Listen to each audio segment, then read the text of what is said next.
Mind Reality. The universe is mental. Enoch Dan, creator of Mind Reality.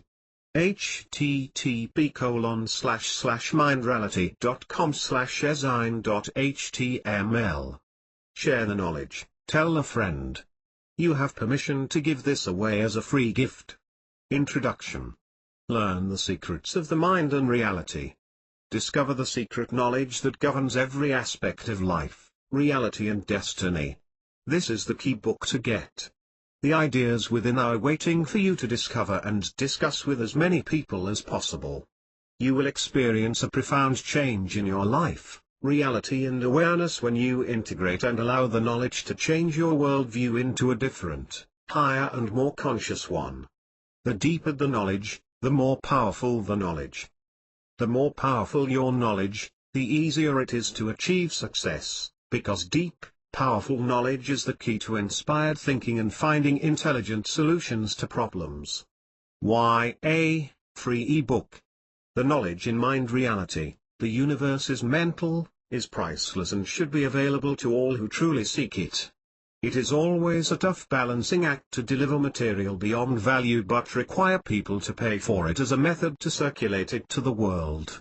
My desire is to spread these ideas, thoughts and vision to the world as far and as greatly as possible.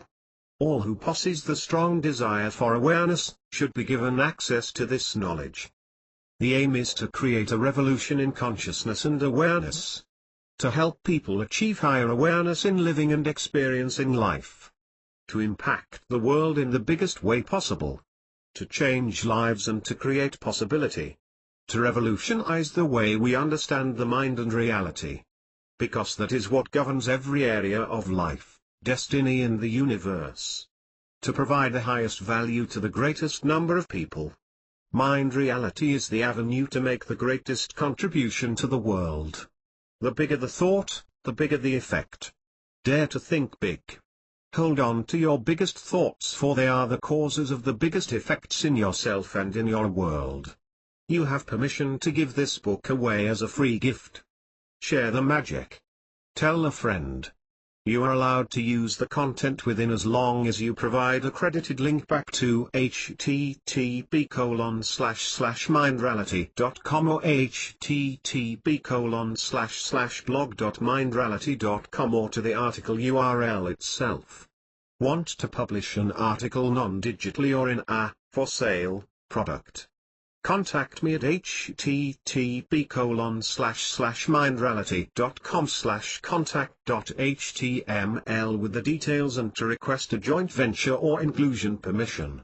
If you feel you have benefited from Mind Reality and would like to contribute whatever amount you're comfortable with to bless us in support of our work in inspiring and empowering the world, you can do so at http://mindreality.com/giving.html.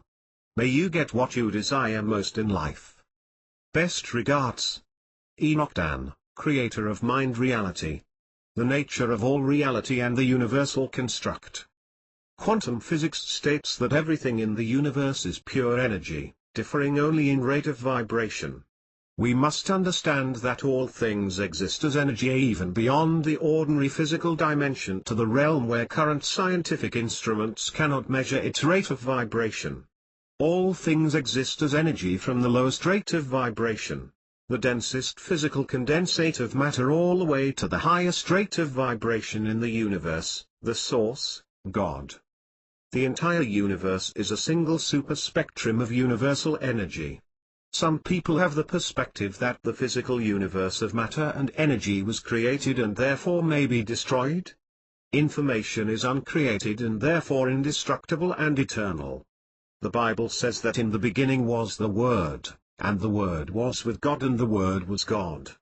The Word is Jesus Christ and the Word is also information. Hence the concept of the X, Y and Z parameters of reality. Matter, energy and information, DNA, universal code, intelligent design. But Einstein says that energy can neither be created nor destroyed. It is merely converted from one form to another. The universal equation E equals mc2 does not mean matter is converted energy. It means matter is energy. Matter is energy. Energy is matter. So actually, the physical universe was created merely by the process of energy changing from one form to another. The creation and cessation of all things physical is simply manifestation and unmanifestation. Quantum physics states that everything exists primarily as a quantum potentiality or quanta. When something is observed through consciousness, quanta, which is energy, come together to form subatomic particles, and in turn atoms, and then molecules, until finally manifesting in the physical world as an observable phenomenon by the five senses in localized space-time. This energy is also conscious and infinite, therefore it is actually infinite living mind. Everything in the universe has its being within this infinite intelligent energy. Subatomic particles are simply energy packets. You are a cluster of energy, so is everything else. A cluster of energy is always in motion, moving and changing to form new configuration at every moment. The table that is in your dining room is not as solid as it appears to be. On a highly magnified level, you would realize that it is in constant flux, losing and gaining billions of energy packets, but intelligently maintaining the overall look of a table. There is a consciousness that keeps the energy in that particular form. When something is no longer observed by consciousness, it will cease to exist by unmanifesting back into a state of quantum potentiality or quanta, energy. That's the reason why the Bible says that it is Christ, the superconscious, who holds all things in the universe together.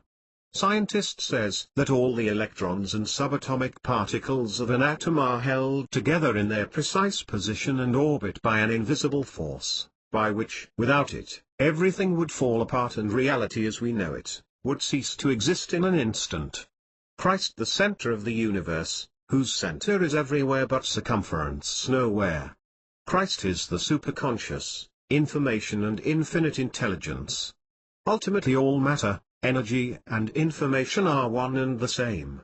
All matter is energy, all energy is information. Information is thought, thought is consciousness.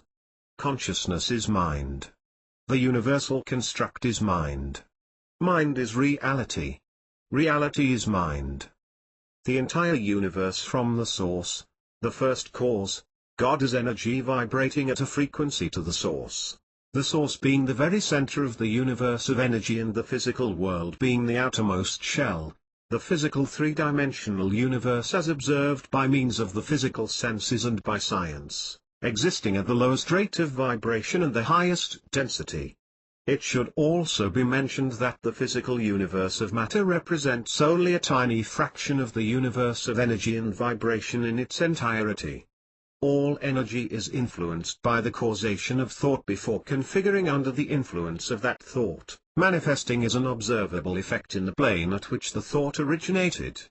Everything that happens, ever happened and every will happen in the entire universe therefore, including the physical world, first originated as a thought originating from the mind of a being, and which thought in turn has its corresponding effect on the energy of the causal spheres of the universe while becoming the corresponding and potentially observable effect.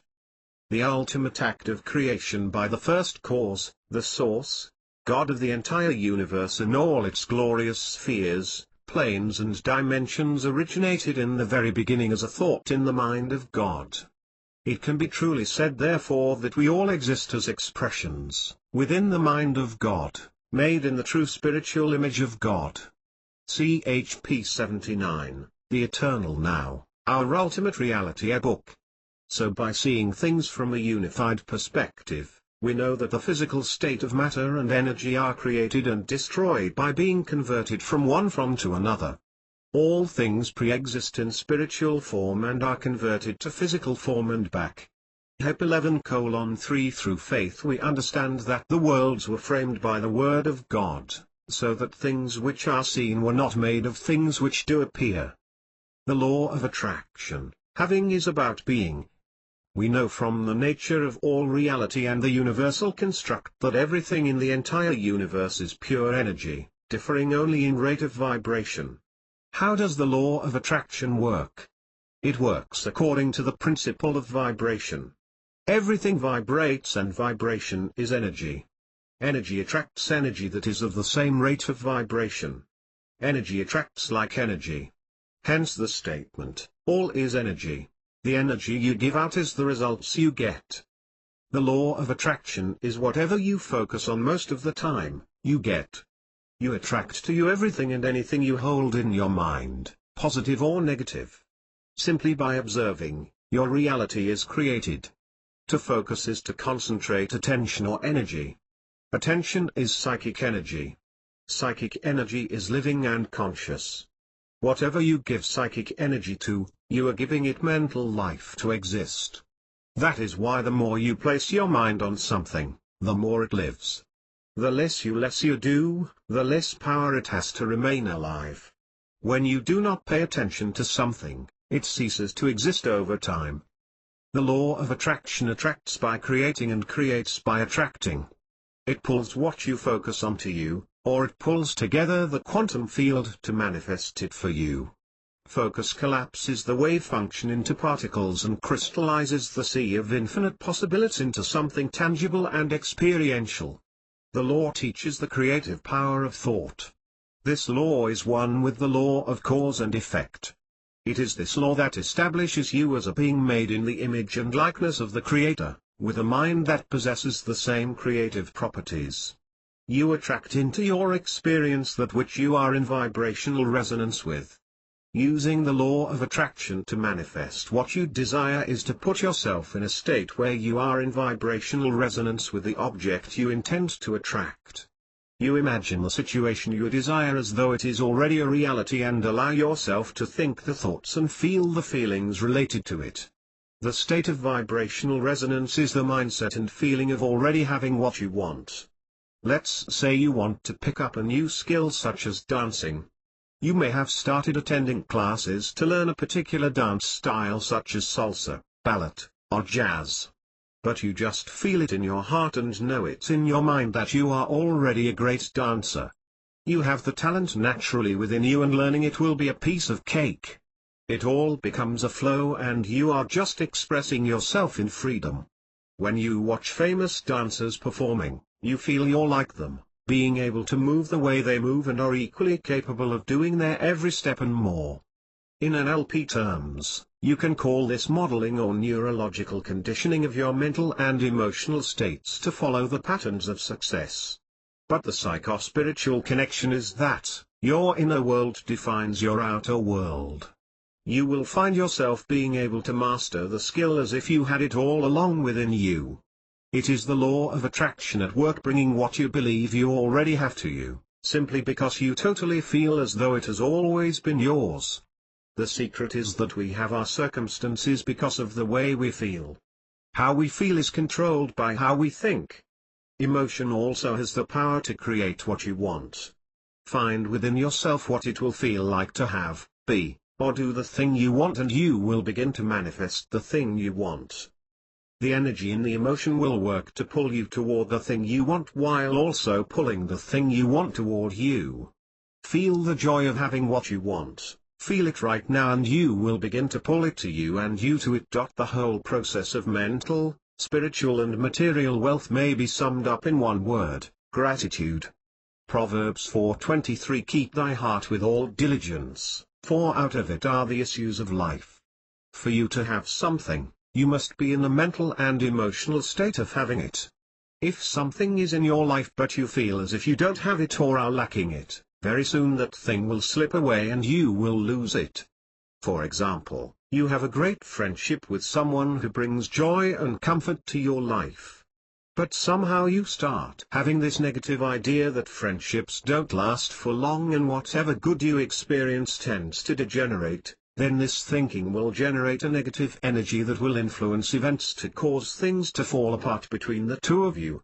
On the contrary, if you believe you have a great friendship with someone and that it is something that is a gift from heaven so you can never lose it because it is fated to be that way, then your mindset will cause things to remain that way, and even when bad things happen that threaten to break the friendship apart, it will turn around magically as if that just can't happen.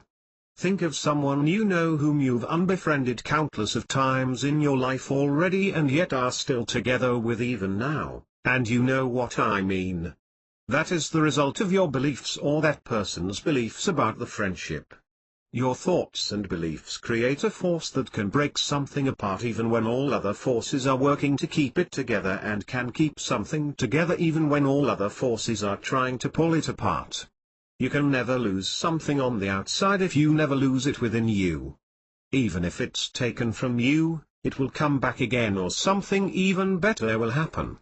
You can never keep something on the outside if you have already lost it within you. Even if you try every means to retain it, you will still only have an empty shell. It is all about beyondness. If you believe you are poor, no matter how much money you have, you will always be a poor person. Because you have a poverty mentality. If you believe you are ugly, no matter what kind of clothes you wear or how much you try to enhance your appearance, you will still never be truly beautiful.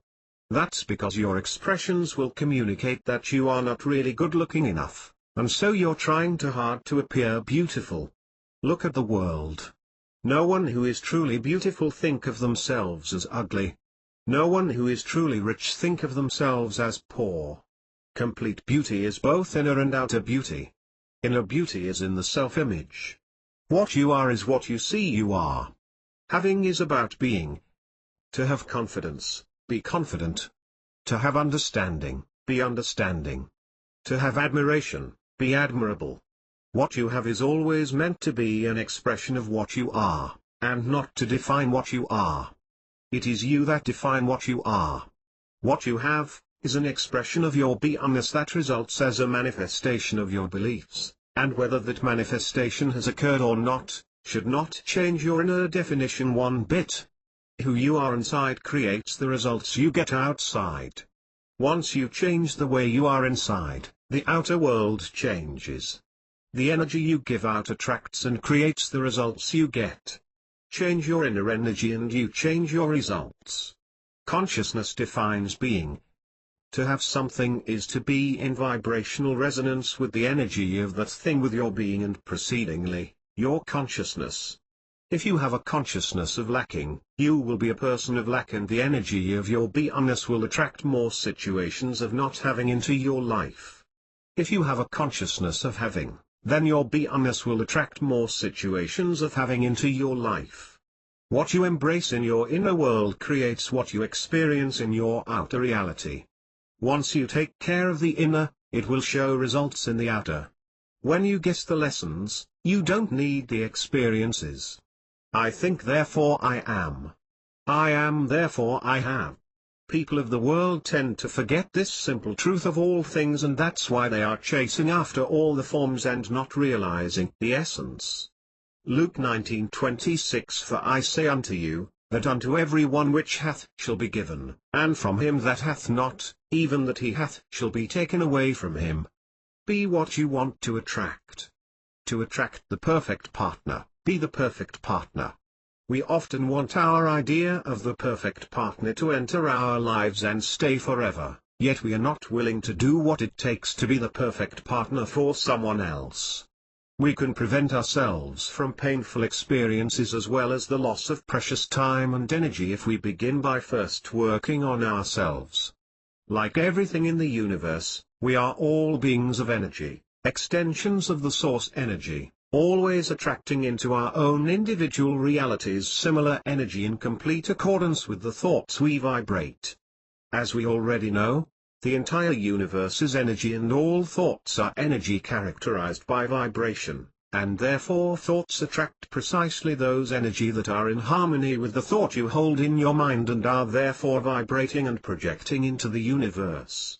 This same law applies whether your thoughts are positive, negative or neutral, and the effects will be in precise accordance with those thoughts.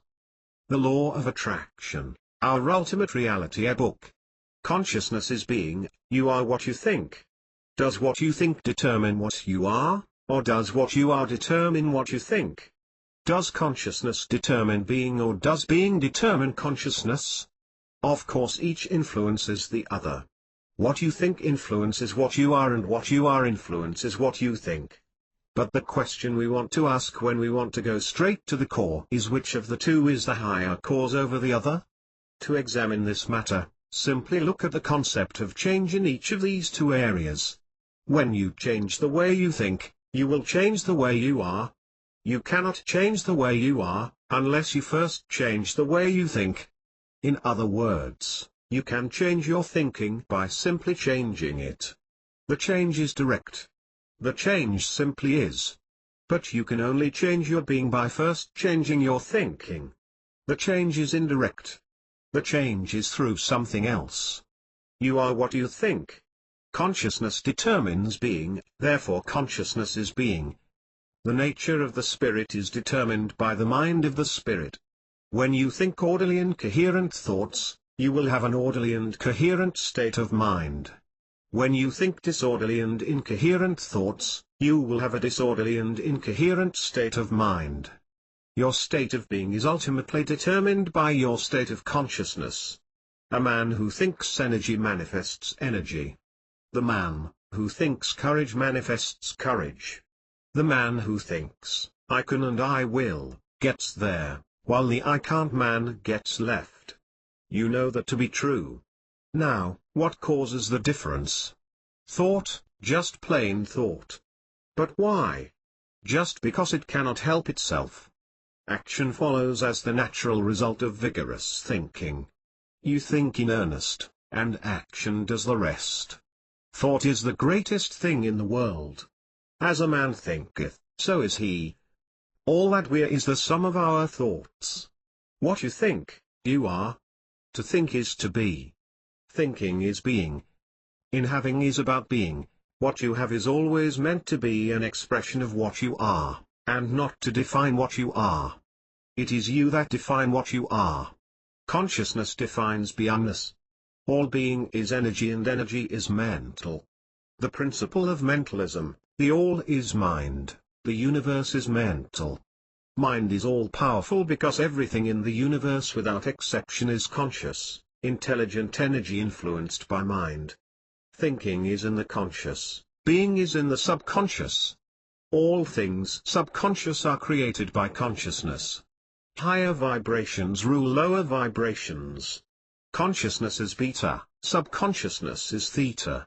Superconsciousness is hyper beta/gamma. All things are ruled by God, who is all-conscious, omniscient, the highest vibration of all. You receive communication from superconsciousness better when your brain waves are lower because there is less interference from your own conscious activities. You transmit telepathic information better when your brain waves are in hyper beta/gamma state. The self-image is the foundational level where everything else is determined upon. Is your consciousness of self positive or negative? It is your consciousness about yourself that determines your state of self. How you see yourself is ultimately what you make yourself to be. All speech, action, and behavior are fluctuations of consciousness. All life emerges from, and is sustained in, consciousness. The whole universe is the expression of consciousness. The reality of the universe is one unbounded ocean of consciousness in motion. Maharishi Mahesh Yogi. Consciousness and being are so intertwined, symbiotic and correlated that they are like one and the same with no differentiation. But when you really look into it, you'll find that consciousness determines being. Clarity of thought equals clarity of being. Sharpness of thought equals sharpness of being. Refine and sharpen your thoughts until you become a sword. Do your beliefs reflect reality or create it? Have you ever wondered whether your beliefs reflect reality or create it? We know that our thoughts literally influence the very reality we live in, but what we want to know is which of those thoughts are perceptive and which are creative. And we also want to know what is the difference between thoughts and beliefs. Perceptive thoughts are what make up deduction and intuition. These are faculties that we use to sense and understand what is going on in reality. Creative thoughts are what make up imagination and psychic creation. These are faculties that we use to form what is possible within our minds so that it will start manifesting in physical reality. The answer to the question is realized in understanding the concept of objective and subjective reality and the difference between the two. Most people believe that objective reality is made up by the physical laws that govern the universe. Law of gravity, thermodynamics, electromagnetism are some of those laws. But the truth is that even the physical laws themselves are governed by the higher laws of reality. Quantum physics states that everything in the most minute level is actually pure energy that is conscious, intelligent and living. This energy is directed and governed by consciousness itself. Therefore the physical laws of the universe are actually governed by the mental laws of consciousness. The physical is ruled by the spiritual. Now although we know that mind rules over matter, that does not suffice to say that we can go ahead and attempt to defy the law of gravity by jumping off a cliff just for the fun of it, without a real and strongly justifiable purpose of doing so. This is where some people misunderstand the truth and why they go and do stupid things which land them in undesirable consequences. The physical laws of the universe are not governed by the mind of a single individual alone but by the universal mind. The universal mind is the infinite intelligent consciousness of God which is connected to the minds of every single living thing in the universe. It is the universal mind that determines whether a physical law of reality is subjugated by the mind of an individual or not. In the event where a person manages to defy a physical law of reality, it is because he/she is in harmony with the will and purpose of the universal mind. That is the reason why miracles happen in this world where people are saved from certain death or experience divine providence and empowerment. So objective reality is made up by the spiritual laws of the universe. That which is immutable, unchanging and constant. It exists whether you believe in it or not, that's why it is objective reality. It is not subjected to your individual mind alone but by the universal mind that is greater and above all. Beliefs that reflect reality are beliefs in objective reality. Your beliefs do not lead to its creation or uncreation. But subjective reality is what you have immediate and direct control over because it is made up by your thoughts and interpretations of your experiences. It is the inner world of your mind. Subjective reality can be influenced, transformed and shaped by you. That is why it is subjective reality. It is changeable according to your beliefs. We know that the world within governs the world without. Your thoughts literally control reality. We can have control over the whole of reality by following the spiritual laws of consciousness. Hence we can govern all subjective reality by using the power of true objective reality. All thought is creative, therefore all belief is creative. When you sense and understand what is being created in reality by your thoughts or someone else's, that is perceptive thinking. Perceptive thoughts are a reflection of both subjective and objective reality. When you accept a thought, it becomes a belief. When you reject a thought, it becomes an unbelief. Choosing to accept or reject is a decision under the very power of the will. It is simply the very act of saying yes, or no to something. Perceptive thoughts that reflect subjective reality are thoughts that are pure and accurate. The Tao says caught in desire, you see only the manifestations. Free from desire, you understand the mystery. That means when you have expectations about how something should look like instead of seeing what it really is, your perception of that thing will be distorted by your constrained point of view. You can only see the appearance of the thing you're looking at, which shapes its form according to your desires. When you observe without your perceptive filters and biases, you're seeing the underlying essence of a thing no matter what form it appears in. But subjective reality is subject to change since it is temporal. You can perceive something in subjective reality for what it is, but you can also understand that it isn't necessarily fixed or permanent. Therefore you can choose to believe in the opposite of what you are observing and thereby causing it to change over time. Beliefs that create reality are beliefs in subjective reality. Your beliefs have the power to create, perpetuate or change the situation. When you choose to accept a thought that reflects objective reality, it becomes a belief that reflects reality. When you choose to accept a thought that reflects subjective reality, it becomes a belief that perpetuates that reality. It is a belief that allows a particular situation to be continually created. Remove it and you stop its creation. Your thoughts reflect reality and reality reflects your thoughts. Stop reflecting the reality you do not want and the reality will change. You need wisdom to discern when to accept a thought that reflects subjective reality and when to change it. Sometimes it may actually be positive even though it appears negative until you realize the reason behind it. Awareness is the first step, the second step is change. Mind reality. There are things you do not have to believe in order for them to exist. They already exist everywhere else. Believing causes them to manifest in your experience according to the law of attraction. Disbelieving keeps them away from appearing in your individual reality. They exist to others but not to you. Everything you experience is the result of your thoughts, whether present or sometime in the past. You can explain everything that has already happened to you through this paradigm. Was there something already within your consciousness that made these words appear in your reality as the manifestation of your own thoughts? The purpose of having this understanding about beliefs and reality is to enable you to choose empowering beliefs for yourself that truly benefit you in life and to override the ones do not. Understanding brings you power.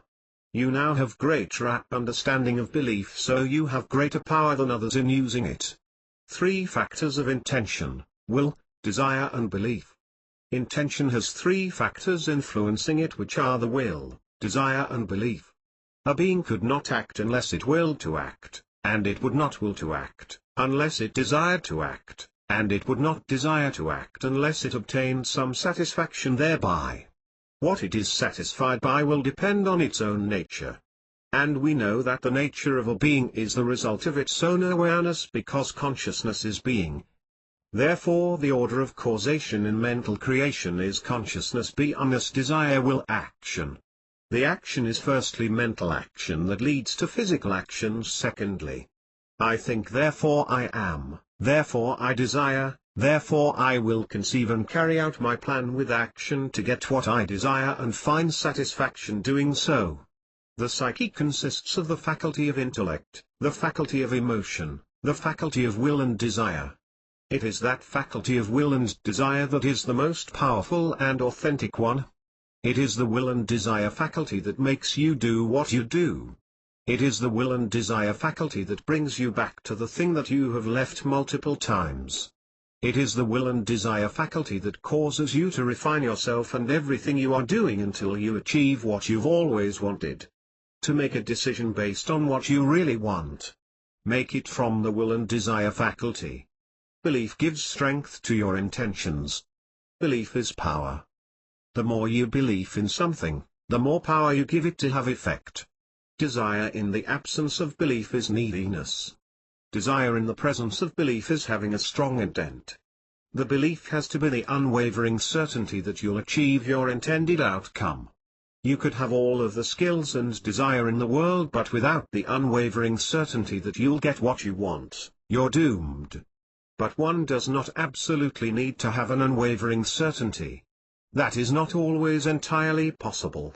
There might be doubts or contrary beliefs that exist. It is all a matter of focus. By choosing only to focus on that which is empowering and positive, one eliminates the effect of that which is disempowering and negative as though they don't exist. Hence you will seem to have an unwavering certainty. Although will, desire and belief are factors affecting intention, you must understand that intention isn't any of these. Intention is simply focus. This is the all-important key. The law of attraction is whatever you focus on most of the time, you get.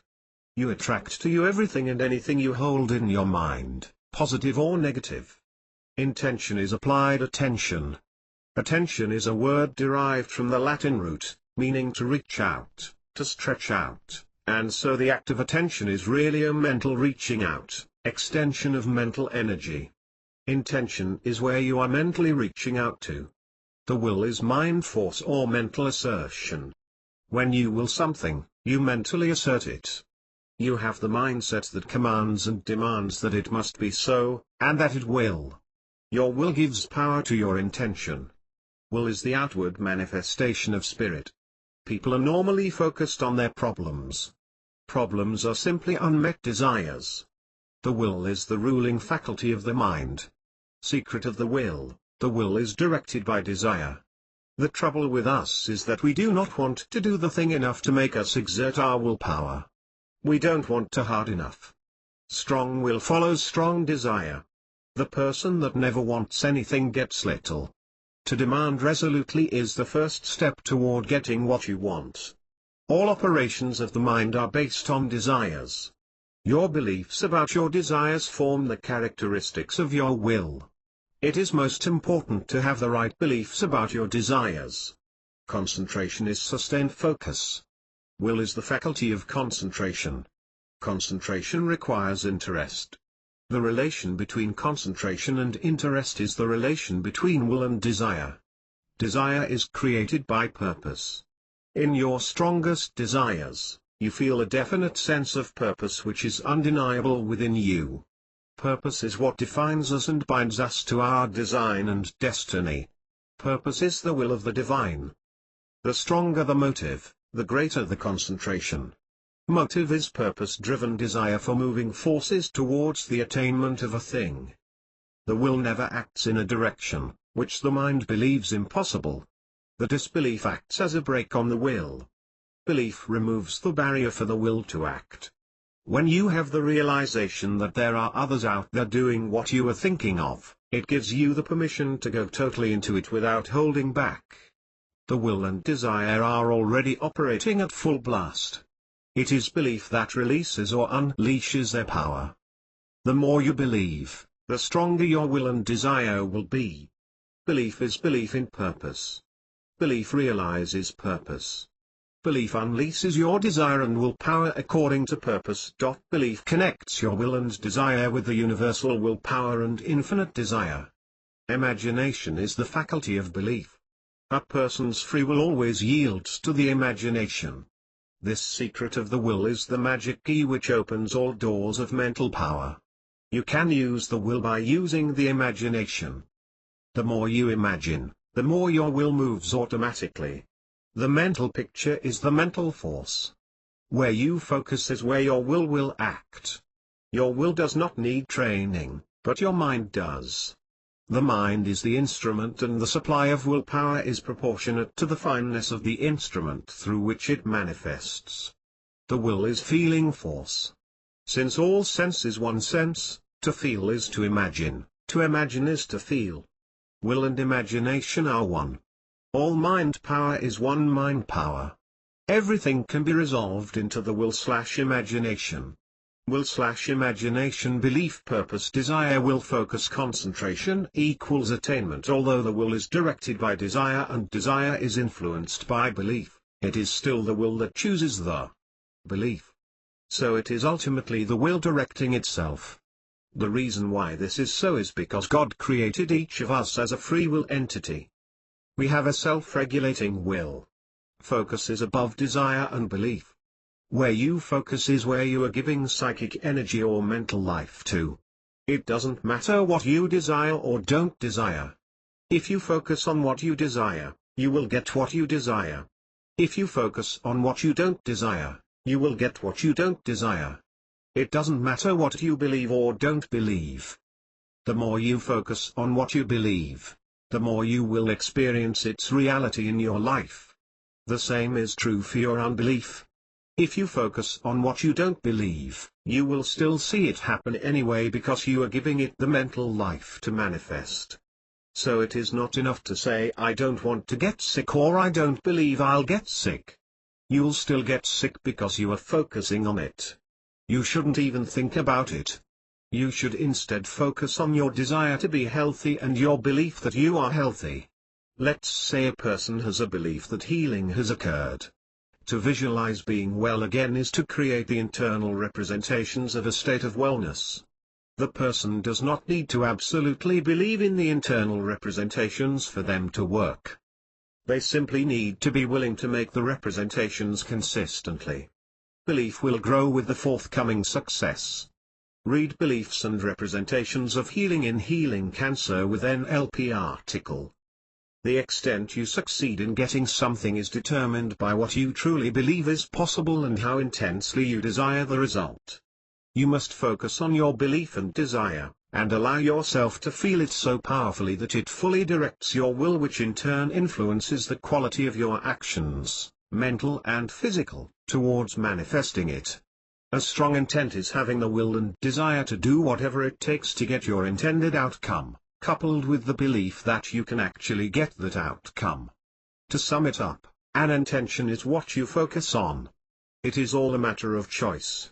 You can choose where to direct your attention to, but choice is based on awareness. Once you know, you can choose. Gaining more knowledge about how things work in the mind and reality gives you more power to make conscious decisions in life. Science of vibration in every aspect of the physical world. When I know that vibration is what everything is ultimately made up of, I realized that I could apply this principle in understanding practically everything in the world. Vibration is a governing dynamic over all reality. Vibration affects every level of the universe, both the spiritual and the physical. I shall talk about the physical here. Light, sound, chemical and health are the topics I've chosen to explain. You are going to discover knowledge of the most powerful kind. If you have the insight to see everything as vibration, the nature of the universe is revealed to you. Light is vibration. The entire electromagnetic wave spectrum of visible light produces different colors. Colors are simply waves vibrating at different frequencies. On one end of the spectrum you have red, on the other end you have violet. Red has the longest wavelength and the lowest frequency, violet has the shortest wavelength and the highest frequency. There are two kinds of electrical lighting that you can find when you visit an electronics store. Warm light and cool light. Warm light contains a greater mixture of lower frequency color waves such as yellow and orange. Cool light contains a greater mixture of higher frequency color waves such as green and blue.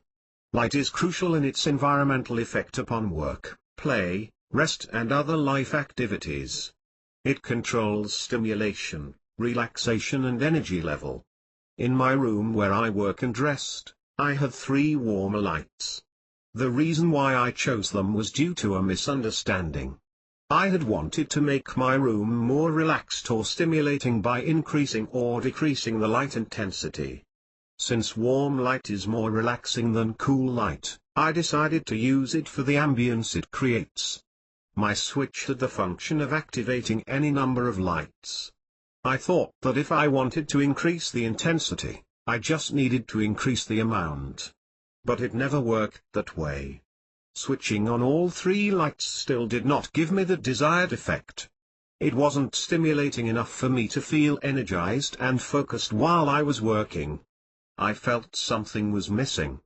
The moment of realization came when I understood that higher energy levels require higher rate of vibration. It is not the magnitude but the frequency of the vibration that determines whether it is high energy or low energy. Once I replaced one of the warm lights to a cool light, I noticed an immediate positive effect. I felt better, I now had a better balance of all the spectrums of light I needed. But the funny thing is, the cool light felt warmer than the warmer light. Is it a wonder that blue flame is hotter than yellow flame? Health is vibration. Cold, damp and dark places with lack of airflow are breeding grounds for bacteria, whereas sunny places with abundance of airflow eliminate unhealthy microorganisms. The second type of environment is healthier than the first because it is high vibration while the other is low vibration. Although sunlight is biologically beneficial, too much of it causes heat stroke. The energy turns from being constructive to destructive. The key here is balance. Too much of something beyond the rightful amount causes instability. This is what all sickness and disease does. It seeks to weaken or destabilize vibration. The more vibrant and stable a person is, the more alive and constructive he/she are. The more lackluster and unstable he/she is, the less alive and/or the more self-destructive. Ever wonder why you have always been told to drink warm water and not to drink cold one when you were sick? When the body is sick, there are things within that are clogging up the system and slowing down some functions. The body needs energy to move the sickness out of the body or to destroy it. That is why your doctor advises you to drink plenty of water. It is the medium that your blood cells use to mobilize their work. More water and oxygen gives your body the much-needed resources it needs in getting rid of the sickness. Your impulse of coughing out phlegm and blowing out mucus is your body's act of expelling the bad stuff from your body, which means you are on the road to recovery. Warm water is high vibration whereas cold water is low vibration. Cold water removes the precious energy needed for recovery, whereas warm water supplies it. One supports your recovery rate while the other sabotages it. Sound is vibration. Bassy music is low vibration and energetic music is high vibration. We enjoy listening to different types of music because we like to experience different ranges of emotion. The variety of feelings in life makes it fun and meaningful.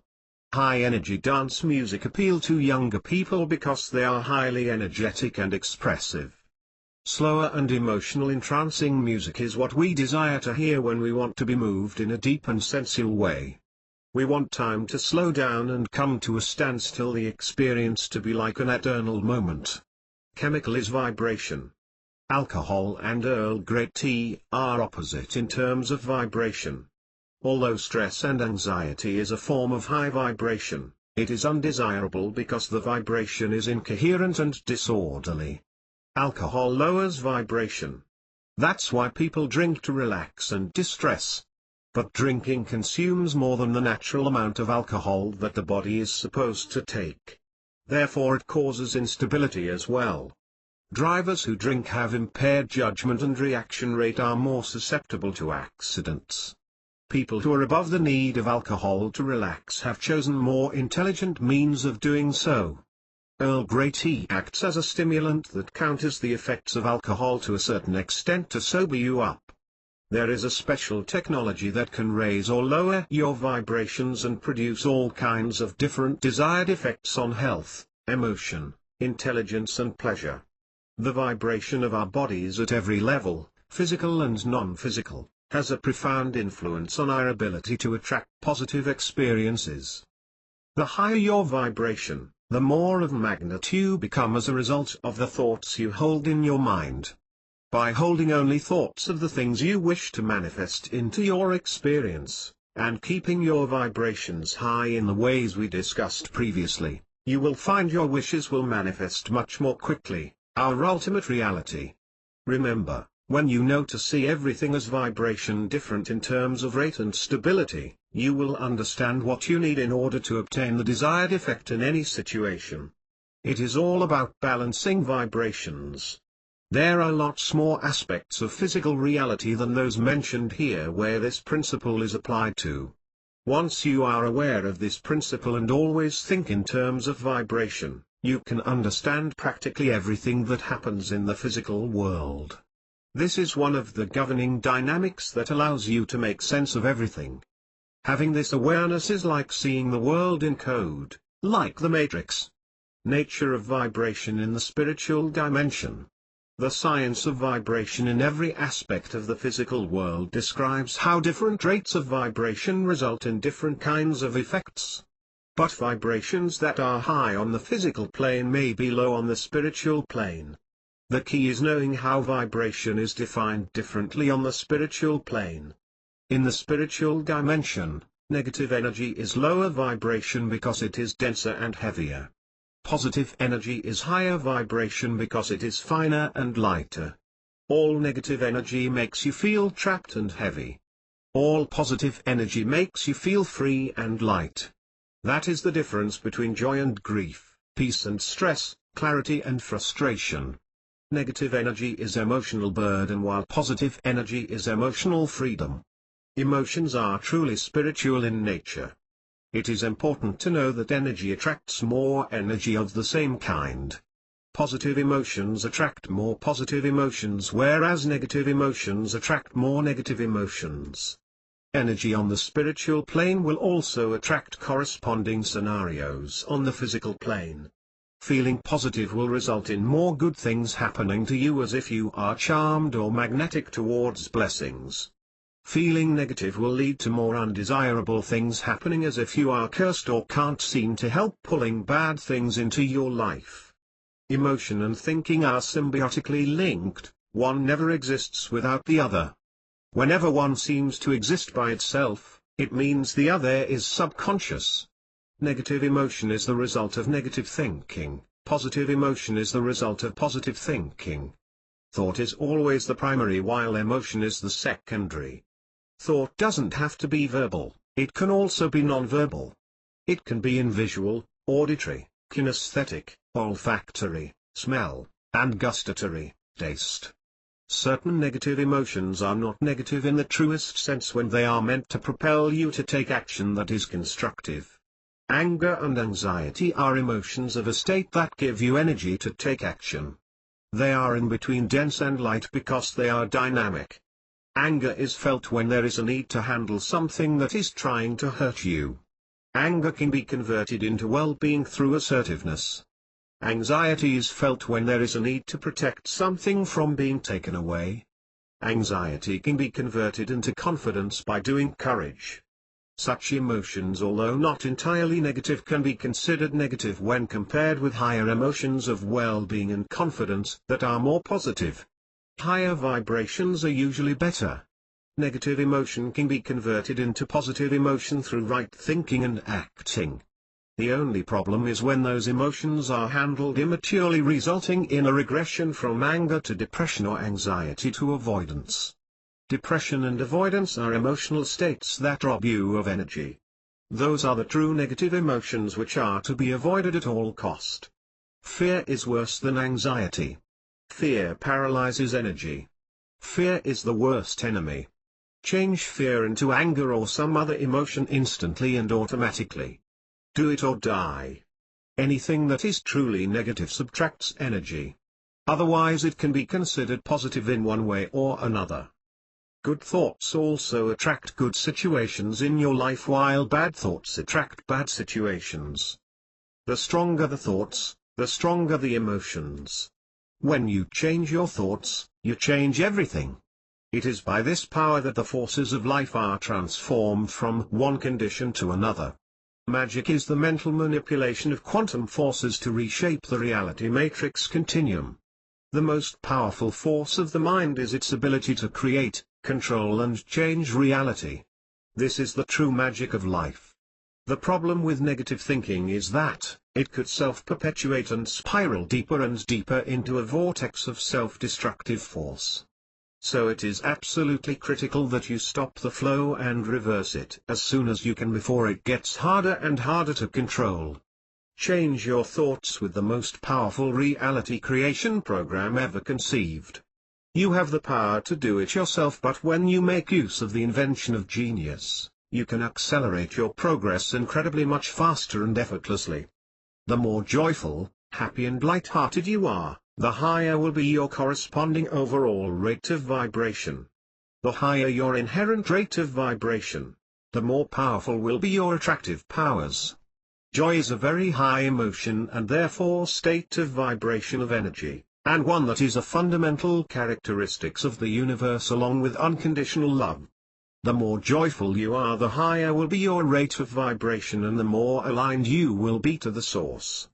This in turn will enable you to manifest your desires much more freely, the law of attraction, our ultimate reality. On the physical level, higher and lower vibrations are neither positive or negative. On the spiritual level, higher vibrations are always more positive than lower vibrations. Low spiritual vibrations are caused by imbalance of physical vibrations. Balancing physical vibrations results in high spiritual vibrations. This is the difference and correlation of the nature of vibration between the physical and spiritual level of reality. Having this higher level of awareness helps you to see beyond the matrix of physical reality. True theory of everything in the universe. The theory of everything which all scientists of the world are looking for has already been existing in ancient times. It is found in what is known as divine science. It exists as the 7 Hermetic Principles of Hermes Trismegistus, Thrice Greatest. The 7 principles explain the nature of all reality in the most perfect, complete and concise statements. The 7 Hermetic Principles and the Hermetic philosophy are now contained in the Kybalion written by 3 initiates. The Kybalion is the master key that unlocks all the doors of the Temple of Knowledge. It is the light of understanding that illuminates all the pathways of knowledge. It is the highest source knowledge above all other source knowledge. It is the ultimate core of all cores. It contains the principles of all principles. The 7 Hermetic Principles. The principles of truth are 7, the 7 Hermetic Principles, upon which the entire Hermetic philosophy is based, are as follows. 1. The principle of mentalism, the all is mind, the universe is mental. 2. The principle of correspondence, as above, so below, as below, so above. 3. The principle of vibration, nothing rests, everything moves, everything vibrates. 4. The principle of polarity, everything is dual, everything has poles, everything has its pair of opposites. Like and unlike are all the same, opposites are identical in nature, but different in degree, extremes meet, all truths are but half-truths, all paradoxes may be reconciled.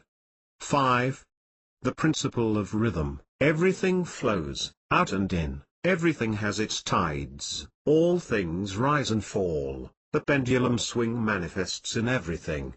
The measure of the swing to the right is the measure of the swing to the left. Rhythm compensates. 6. The principle of cause and effect, every cause has its effect, every effect has its cause, everything happens according to law, chance is but a name for law not recognized, there are many planes of causation, but nothing escapes the law. 7.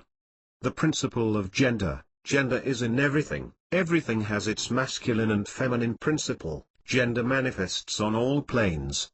There is no portion of the occult teachings possessed by the world which have been so closely guarded as the fragments of the Hermetic teachings which have come down to us over the tens of centuries which have elapsed since the lifetime of its great founder, Hermes Trismegistus.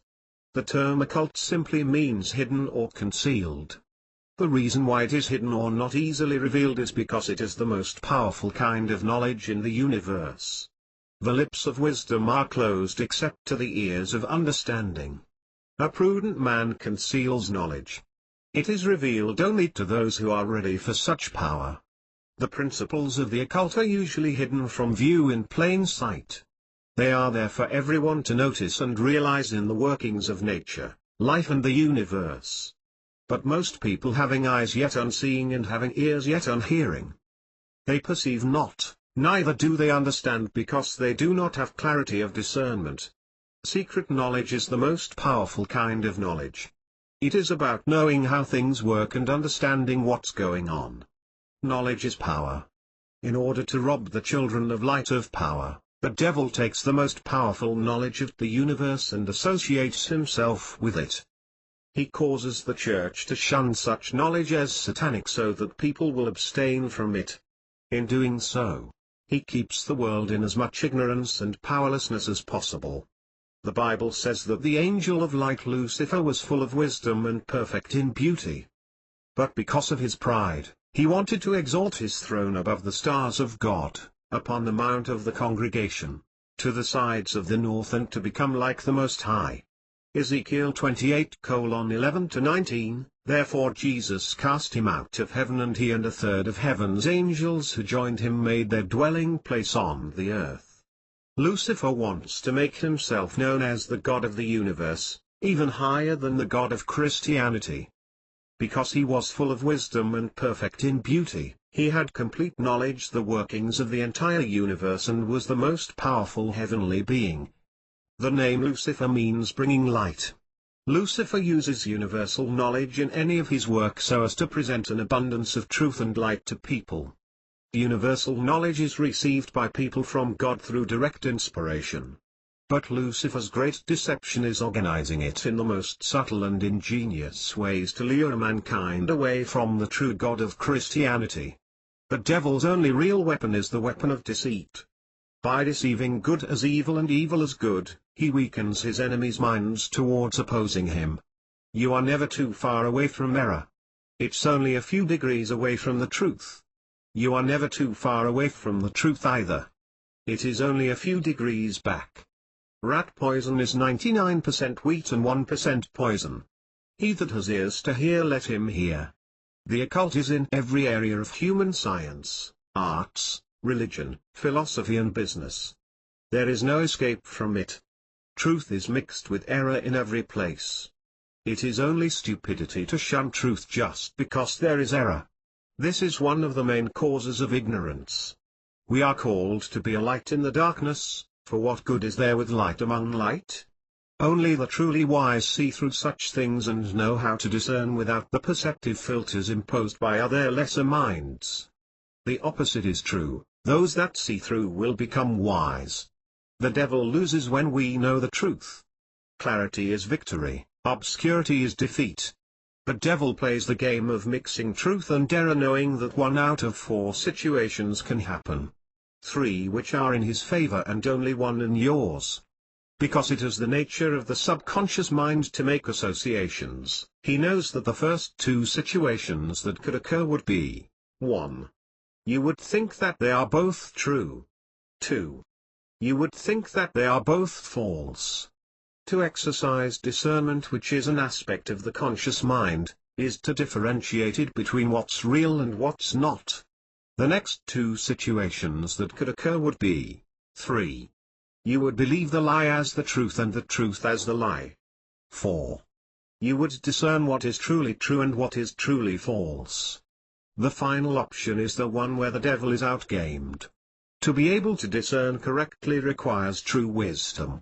The time has come when children of light should become wise as serpents, by embracing the truths that were kept hidden away from them and use their God-given powers to overcome the forces of darkness.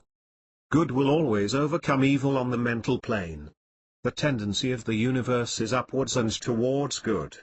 This is true only with the true light in control, Jesus, but the reverse is true with the other light, Lucifer. All it takes is awareness. You are unstoppable when you use ultimate power for righteous intention. The Bible says that Lucifer abides not in the truth because there is no truth in him.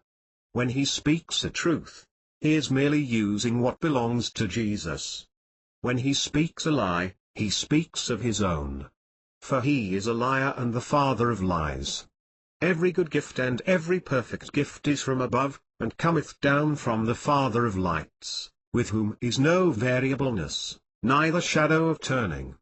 Universal knowledge is good because it is originally from God, although Lucifer has it too. The heart of the prudent gets knowledge. A man of knowledge increases power. But believing in Jesus Christ as God and your Savior from your sin through his death on the cross and resurrection on the 3rd day is the key to eternal life.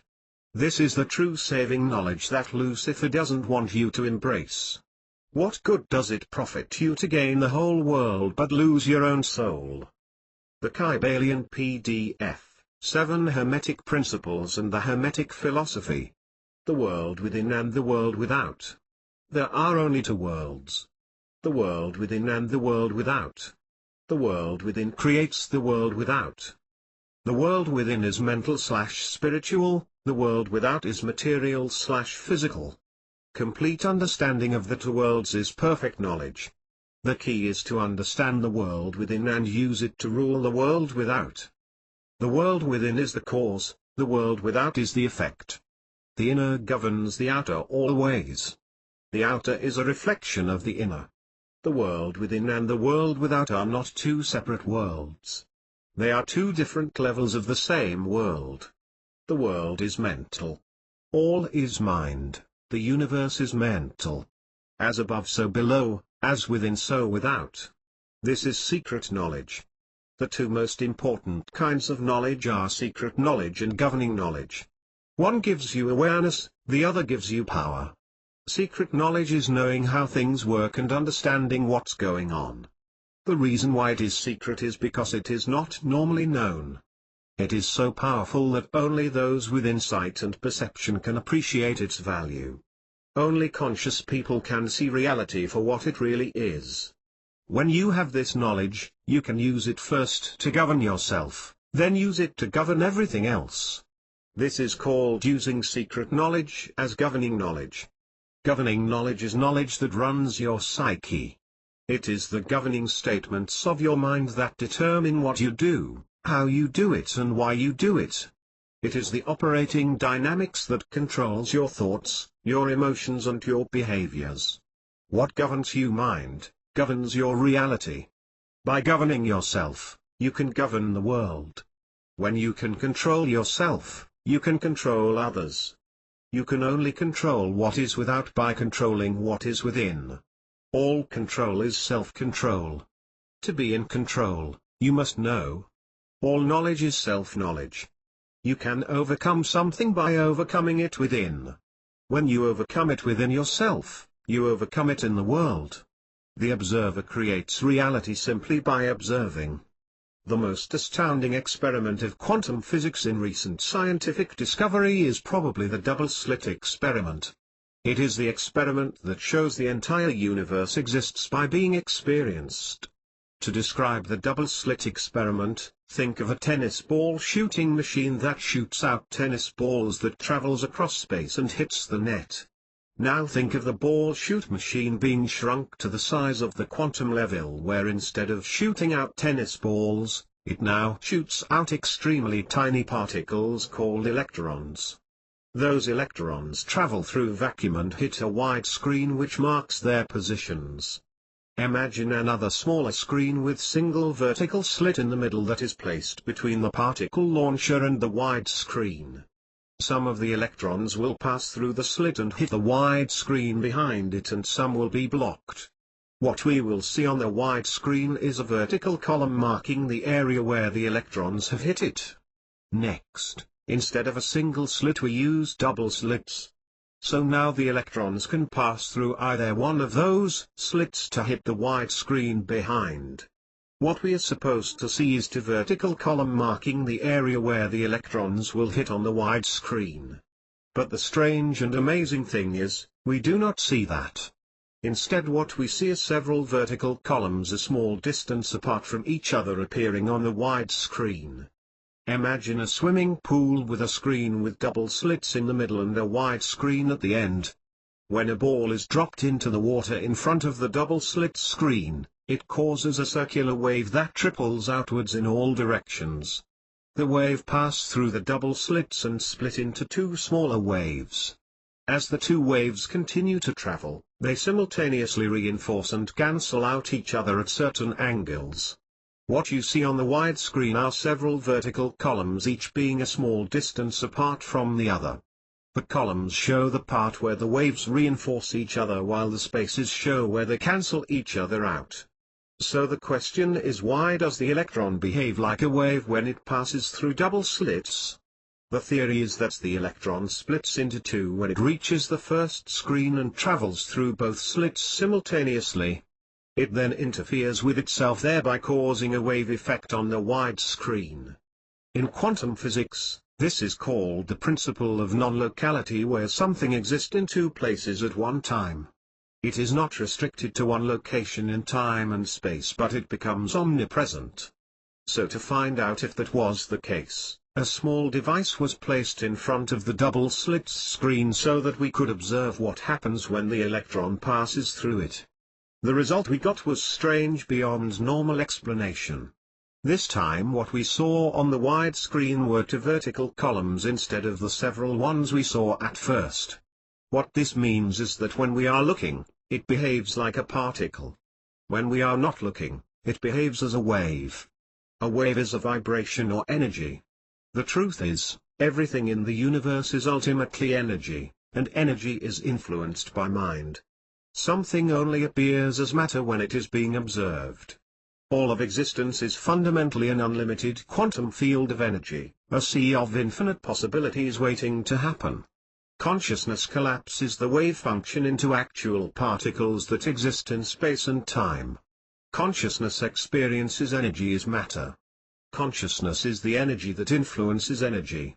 All energy is actually consciousness, therefore it is consciousness influencing itself. The observer is not apart from the observation.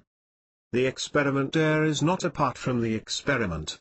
The observer simultaneously plays a part in creating the reality he is observing. The Heisenberg uncertainty principle of consciousness states that no pure measurement is possible without creation. Physicists who deal in quantum mechanics state, you cannot, objectively, observe something without changing it in the process. This experiment also shows that God remains unmanifest unless you participate. Without God, we cannot. Without us, God would not. We are all co-creators of reality with God. God moves only when there is intention or prayer. Faith is focus. Everything is energy and energy is mental. The mind creates and controls reality. Our thoughts have the very power to shape our reality. This is how the law of attraction works. What we focus on most of the time, we get. The observer creates reality simply by observing. The ultimate of all quantum theories, quantum physics double-slit experiment video. You can program anything in reality. You can program anything you create in your reality.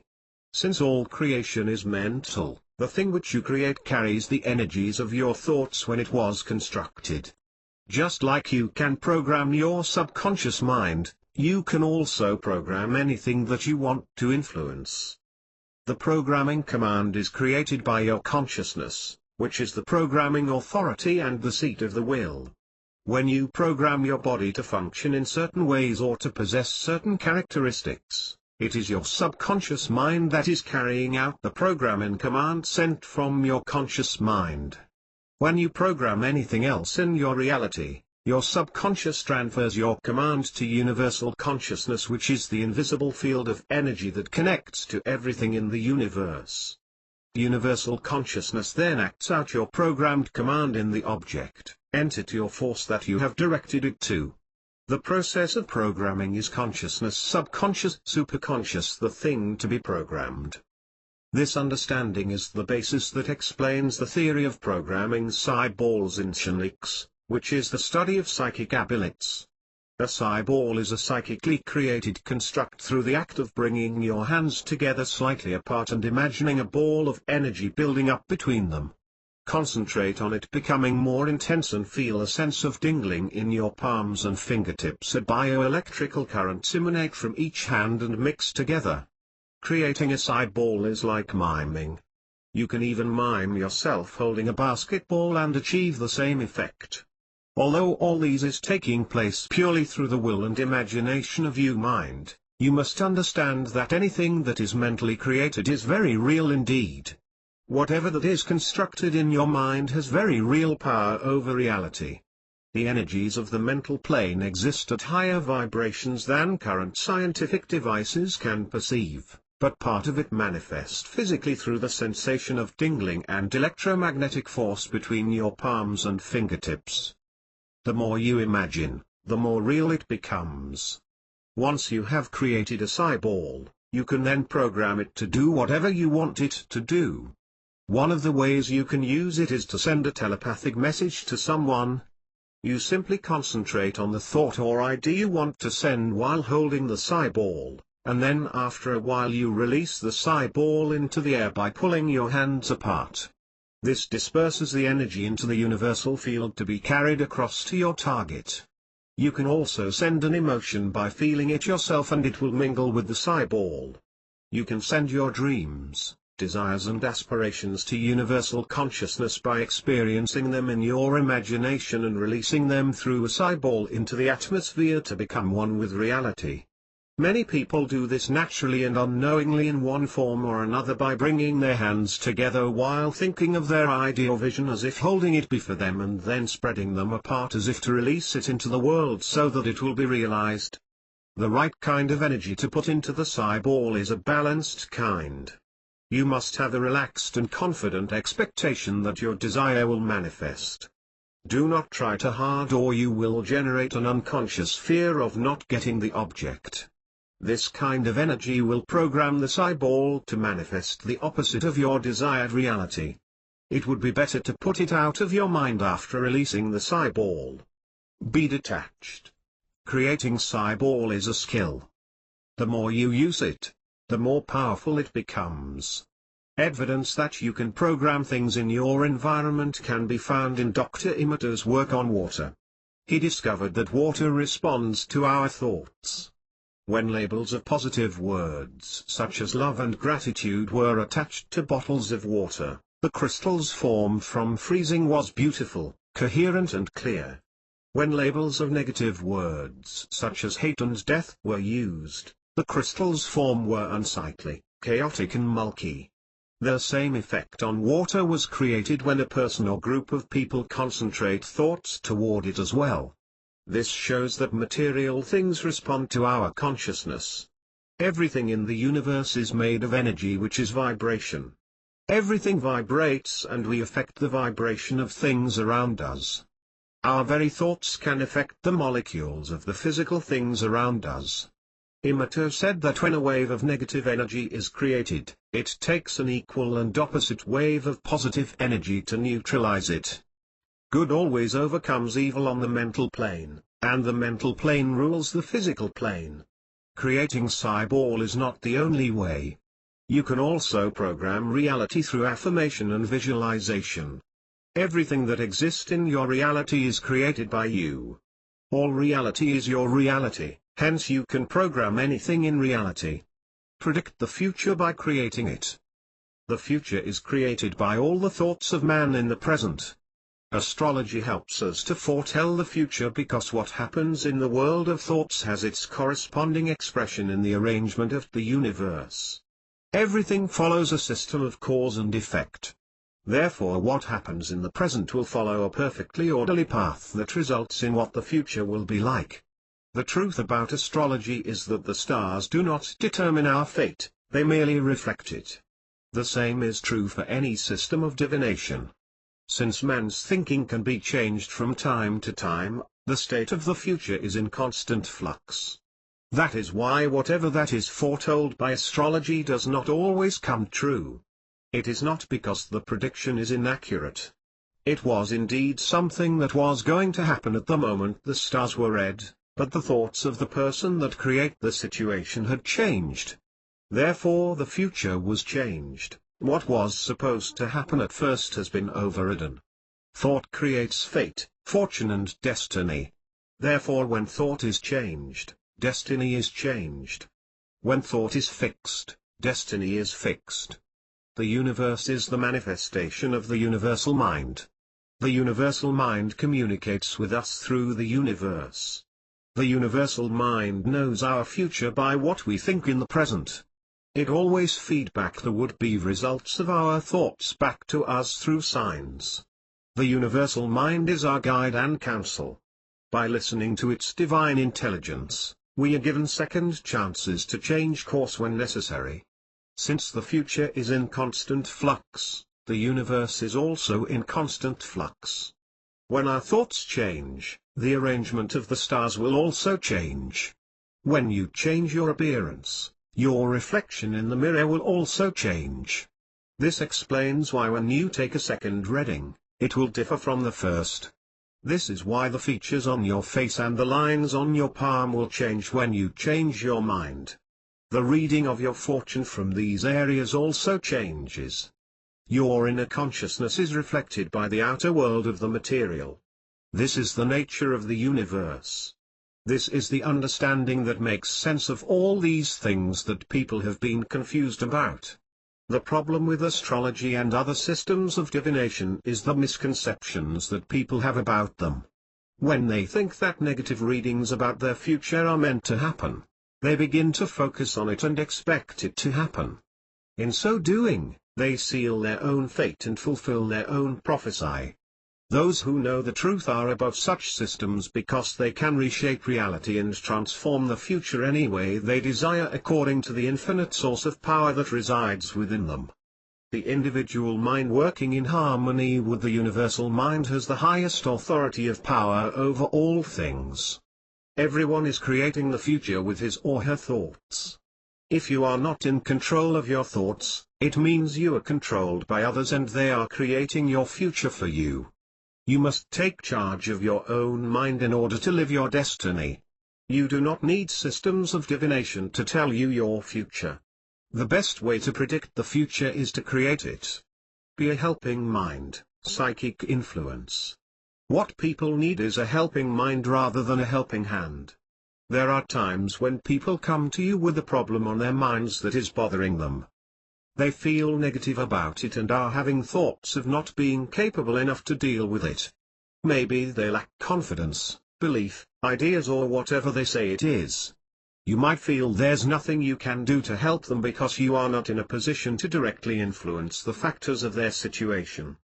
But the truth is, that is not true. If that was the case, then what is the use of your friends telling you what their problem is? Is it just to share their sorrows with you so that they will feel better? Well, that does help to a certain extent. Talking about a problem brings order to the mind so as to position it to deal with it objectively. Having a negative emotion released in the company of an understanding friend dissipates its influence so that the person will start attracting less of the problem. But, there is more that you can do than that. Contrary to conventional thinking, instead of what you can do with your hands, actions or even money for that person, the greatest help that you can give is actually mental. You would probably be thinking what that means is about giving advice and speaking words of encouragement that can change the mind of the person into being more positive. But that idea is only part of it. The most powerful form of mental help is psychic influence. You can influence the actions of another by using the power of your mind. The thoughts you think in your mind send out thought waves that can affect the minds of others. Thought waves are as real as electromagnetic and sound waves. Mind is the most responsive medium to thought waves. There are two kinds of mental influence you can use. One is visualization and the other is affirmation. When you use visualization, you imagine your friend doing what is best for him/herself. Picture in your mind that your friend is carrying out the action required to solve his problem. See her as acting with courage, being strong and filled with positive energy. Watch the amazing things that happen after you do that. Your friend will feel a strong positive urge to do those things and enjoy doing them although he/she may have resisted doing them in the past. They will even acknowledge that they know perfectly well what they are doing is very odd behavior because they never do that before. When you use affirmation, you send a mental command to the person you wish to influence. In your mind, you think of a statement as though mentally speaking it. Some affirmations can be you are feeling a renewed sense of confidence and power, you have the courage to do what you need to do, you are unstoppable in overcoming the problem, you will succeed and not fail. You can also use affirmation by sending a thought into reality. You can think of the statements my friend name is feeling positive, she is taking action to achieve her goal right now. He succeeds in getting what he wants. These are just general statements that you can make a lot more specific for the exact situation your friend is facing. Mind controls behavior, not only yours but others as well. You can change a person's behavior by imagining him/her behaving differently. This is what praying for another person is really all about. Ask and it shall be given unto you always. To imagine is to ask. The superconscious always activate in reality what you think about. But since the superconscious operates according to its divine justice, if what you think about is not in harmony with its higher will, it will influence other minds to think opposing thoughts for it to activate against your own. The prayer of the righteous will prevail over the prayer of evil. Both are given what they ask but only one will receive because one gift will destroy the other. When evil prevail, it is because the righteous are mentally passive. Knowing this helps you to understand how prayer really works in every area of life. It is good when others influence you in a way that benefits you. When you think God is influencing your mind positively, He could actually be influencing the mind of another to influence your mind positively. God always works with you through others. The reverse is also true. It is not good when others influence you in ways that are detrimental to you. When you sense an urge to do something that isn't really beneficial for you, whether you succumb to that influence or repel it away with an opposing force will depend on the thoughts you constantly hold in your mind. Rightful thoughts attract rightful influence and repel harmful ones. The same is true for wrongful thoughts. Your thoughts can not only affect your own reality but other people's reality as well. If a group of people think negatively about a person, it will make the reality of that person changing that much more difficult. That person will have to fight not only his own inner conflict keeping him from improving, but the exterior conflict coming from his peer group.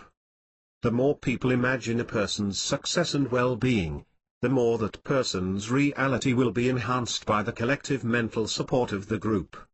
Usually the reason why others think negatively about someone is because they are just reflecting the negative thoughts that originated from that person. The environment reflects the mind. But we as higher aspects of our environment have conscious control over the reflection process. Everything else may have no choice but to reflect the mind of a person, but we can choose not to reflect by purposely thinking differently. Changing reality is our power as conscious beings. When you keep thinking about someone in negative, disempowering and unhelpful way, although it is true, your thoughts will perpetuate his/her reality. Start thinking differently and you will affect the situation differently. When you choose not to reflect people's negative reality creating thoughts, but to reshape their reality with your own positive thoughts instead, it means you are stronger than them. Your reality is stronger than theirs. We are like God who helps them when they cannot help themselves.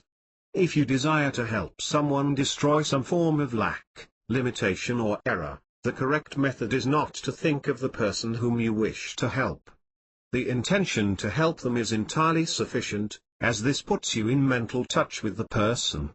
Then drive out of your own mind any belief of lack, limitation, disease, danger, difficulty or whatever the trouble might be about the person's situation. As soon as you have succeeded as doing this, the result will have been accomplished, and the person will be free. Sometimes our very own beliefs or mindset of limitation, lack or any other disempowering thing about the person's reality might be the very thing that is keeping him/her stuck in that reality. The same could be very true when others are affecting our reality the same way with their thoughts of lack and limitation in regards to the situation we are engaging. That is why it is so important to be with supportive and positive people who believe in the possibilities and abundance of our success. It is also very important to stop believing in lack and limitation of a person's condition and choose to focus on the possibilities and freedom of being able to achieve what they want. One of the keys to a successful marriage is to basically just think positively about your spouse. By doing this, you'll soon find your spouse living up to your positive expectations.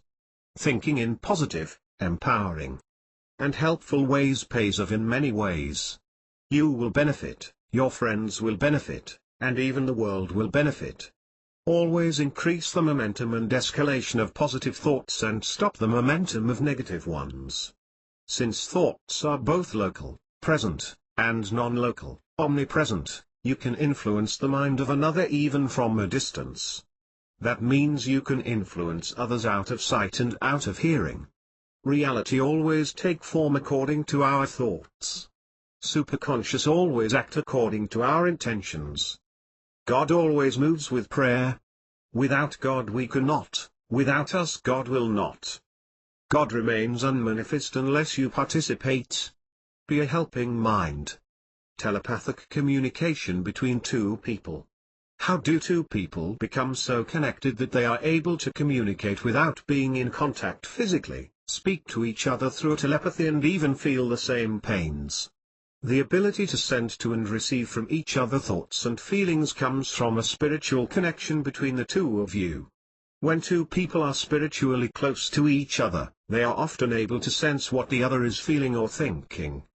Telepathic communication consists of two directions, sending and receiving. It depends on intention. Whether you have the intent to sense what the other person is thinking and feeling, or for the other person to pick up certain thoughts and feelings you are sending. It will be harder for others to sense your thoughts if you want to hide yourself from them. You psychically put up a shield to prevent them from seeing your intentions. The same is also true when others do that. It takes someone of a stronger mind and greater clarity of thinking to penetrate the psychic shields of others to see what they are thinking. When two people are spiritually close, they trust each other and they have mutual empathy. Empathy is one of the key ingredients of telepathy. Telepathy, which is of the psychic level of the mind, tends to operate beyond pure words and linguistics. It takes place in the form of feelings, images and desires. You may be able to receive telepathic communication from another person in the form of pure words. But usually it comes through a feeling, image or desire. Depending on whether the telepathic message is verbal or nonverbal as well as your dominant mental modality, you might receive the message by instantly knowing it, by recognition, hearing it from an inner voice in your mind, clairaudience, visualize it, clairvoyance, or feeling it, clairsentience. In non-local telepathy, which is psychic communication out of sight, you might sense an emotion that another person is feeling at that time, or you might think of an image that is related to what that person is experiencing, or you could sense what that person is intending to do.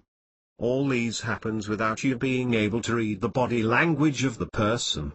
That psychic message that you get doesn't seem to be just a thought that you conjure up in your mind out of pure imagination, but it comes with a feeling of clarity and inner certainty, which is exactly what intuition is made up of. All things at the psychic level operates through the power of belief. In order to send or receive telepathy, you first need to have the belief that you can send and receive telepathy, and that it is going to happen.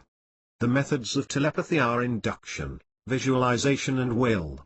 First, induce the emotion, image or desire that you are sending within yourself first.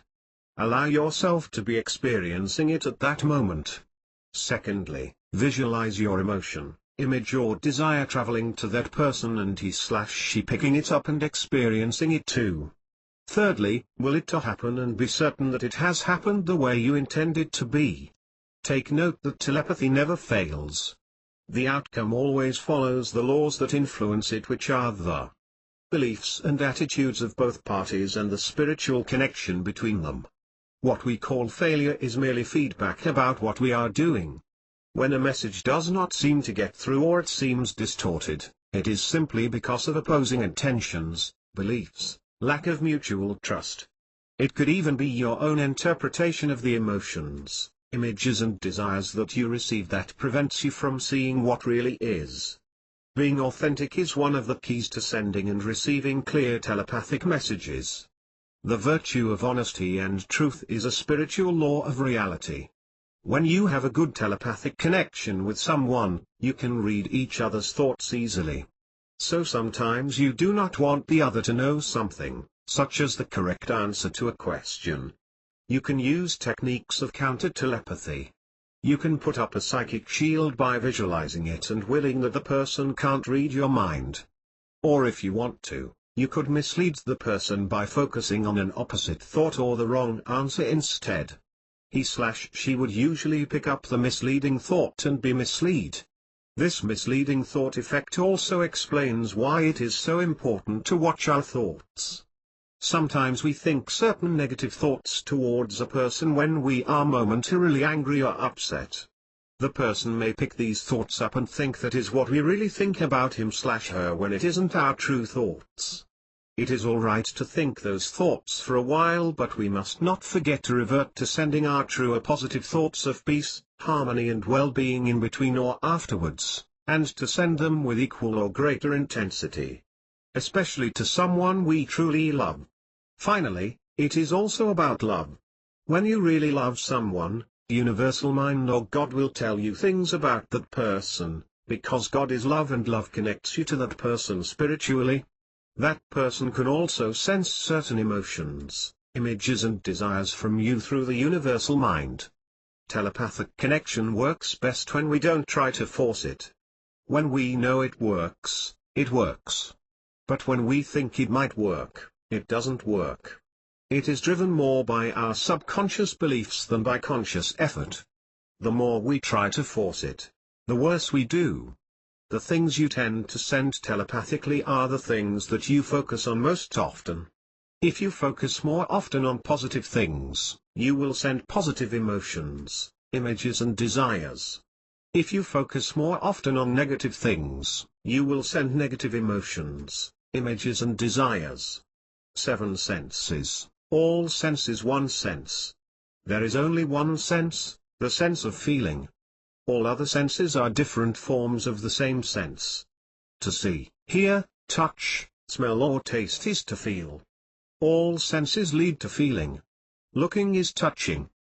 The more you like something or someone, the more you look at it and the more you are mentally touching it. Different colors have different psychological, biological and spiritual effects on us. Music moves people in ways that nothing else can. Different sound, beats, rhythm and harmony lead to different emotional journeys. Music can transport us to places we've never been to before, and the sound of a sweet and gentle voice can melt your heart completely. The statement "you reached out for my hand but end up touching my heart" shows that touching someone usually has more than a physical effect. By the nature of your touch, they can sense your strength, attitude, intention and emotion. The way to a man's heart or emotions is through his stomach. The food that we eat required more than nutritional value to satisfy us. We consume not just for our physical well-being but also for our emotional well-being. Some people tend to eat more when they feel anxiety. They psychologically feel that they are lacking something and therefore they need to fill up. Smell is the attractant or repellent scent of love. The smell of others literally pull you towards or push you away from them. The scent of beautiful smelling flowers can instant feelings of romance and serenity. It is said that it isn't most important how great a guy looks or what he says, but how he makes her feel. Everything that he does is to make her feel attracted to him. The same is also true for the guy being attracted to the girl. As it is in the world of attraction, so is it in the entire universe. All sensory stimulus are basically vibrations. Light waves, sound waves, tactile and chemical vibrations. The universe is one whole seamless sea of vibrations. Your 5 sense interprets the different levels of vibration into sight, hearing, touching, smelling and tasting. The most primitive sense of perceiving vibrations is the sense of feeling. Vibrations have to be felt. That is why the invisible and the silent forces can only be perceived by feeling them. Vibrations that are beyond the range of the 5 senses' ability to detect can be perceived directly by our consciousness. All sensory input travels through our nervous system and gets processed by our brain and passed on to our consciousness, the higher energy aspect of our being. Our consciousness can perceive beyond the limits of our physical bodies that it is in phase with while we're alive. Thought vibrations are finer than any other vibrations in the physical world. Consciousness is most sensitive to thought vibrations. There is a universal consciousness that permeates and connects everything in the universe. Therefore, our thoughts can literally affect the things around us. Plants do not have eyes to see nor ears to hear, but they respond to sunlight and music. When placed under a shade, they will grow towards where the light is shining through. When placed beside a stereo, they will bend towards it when the music is harmonious and away from it if the music is discordant. Plants even respond to the thoughts of people. In the book Primary Perception, a plant registers bioelectrical activity when the author intended to burn it. It even displayed a response at a distance when he forgot to bring his wallet outside and decides to return home. When he replicated his steps, there was no response. The plant is able to differentiate between planned and spontaneous activity. This shows that plants and other living cell organisms can literally read our thoughts. Talking with trees is not that far-fetched an idea after all. The truth that all sense is one sense explains why when people lose one of their senses, they are able to make up for it with the rest. The other senses can take over the function of the lost sense so well that they can still go on living their lives normally. Sometimes it happens so well that a loss of one of their senses seems to be more advantageous to them than when they had it. Their compensating senses develop beyond the normal level of power that enables them to do amazing things. Since all five senses lead to feeling, the reverse is also true. Feeling will also lead to all five senses. A blind person can see your face by feeling it. He can even see you better with his hands and his heart than you can see him with your eyes. His sense of feeling can see past appearance into a person's true nature. Knowing that all sensory stimulus are vibrations helps you to understand how cross-sensory perception works. You can hear the loudness of color and see the brightness of sound. People can have good or bad tastes in art and music. You can taste what you smell and smell what you see. Dolphins see the oceanscape with sonar while bats see in darkness with echo. You can see the shape of a baby in a womb with ultrasound. In fact, you could even think that all senses seeing sense, all senses hearing sense, all senses touching sense, all senses smelling sense, all senses tasting sense and all senses feeling sense. Since all sense is one sense, you can interpret one form of sensory data into another. Everything is light, everything is sound, everything is touch, everything is smell, everything is taste and everything is feeling. Seeing is feeling, hearing is feeling, touching is feeling, smelling is feeling, tasting is feeling. There is an order of development of the five senses in the womb. The first to develop is sense of touch, followed by sense of taste, sense of smell, sense of hearing and sense of sight. In the external world, the order of senses in terms of perceptual reach from closest to furthest range is touch, taste, smell, hearing and sight. The sense of touch is the closest to the sense of feeling because it is an external form of feeling. The sixth sense is a sense of inner knowing and inner feeling. To know is to feel is to know. Knowing and feeling are one. They say you can't see God but you can feel Him, He is like the wind. It begins with feeling, and then hearing, and then seeing. When you begin to feel His presence, you can hear His still small voice and then you shall see visions that He reveals to you. Usually all that takes place mentally in the realm of your imagination, although it sometimes happens physically for some people too. The realm of the imagination is spiritual, therefore what takes place in it isn't just make-believe but it is also very real. Since it is the nature of the universe to exist in sevens, there is a seventh sense. The seventh sense is thought perception. Every place has a mental atmosphere which is made up of the collective thought waves of people that had passed through there. When you go into a place where people have been involved in the mental activity of reading, your thought waves will be entrained for reading. The same is true for mental atmospheres of dancing, relaxing, racing, worshipping or any activity. Feeling is thought. To feel is to think. Feeling is a form of thinking. The sixth sense is to think by feeling. The sixth sense is the link between the first five and the seventh. Intuition is combined operation of the sixth and seventh senses. When you come into the presence of people, you can sense their energies and their thought waves.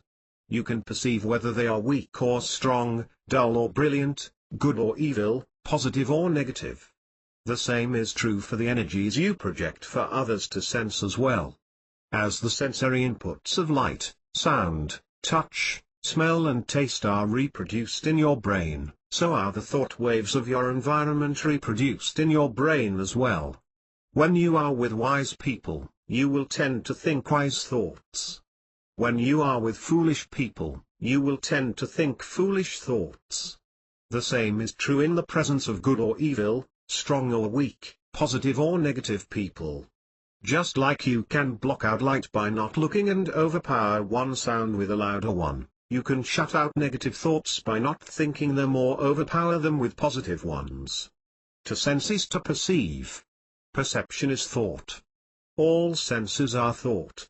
Everything is thought. Thought is mind in motion. Thought is vibration and vibration is energy. To sense is to experience energy in motion or emotion. When you touch something, your body feels energy behaving in a certain way and your mind interprets it as hard, soft, cold, warm, smooth, rough, etc. Externally experienced things are external emotions. Internally experienced things are internal emotions. 7 states of matter. Everything is mind. There are a total of 7 states of matter in the universe. The usual 3 states of matter that we are familiar with are solid, liquid and gas. All states of matter differ in terms of properties such as integrity of shape and vibrational rate of molecules. There are 4 more states of matter. The 4th state of matter above gas is plasma. Plasma is ionized gas. It is gas that is superheated to the point some of its electrons break away from their nuclei and join other nuclei. The gas molecules are in an unstable state and therefore behave in a haphazard and unpredictable manner. Stars are made of plasma. Fire is plasma. It is powerful, dangerous and attractive at the same time.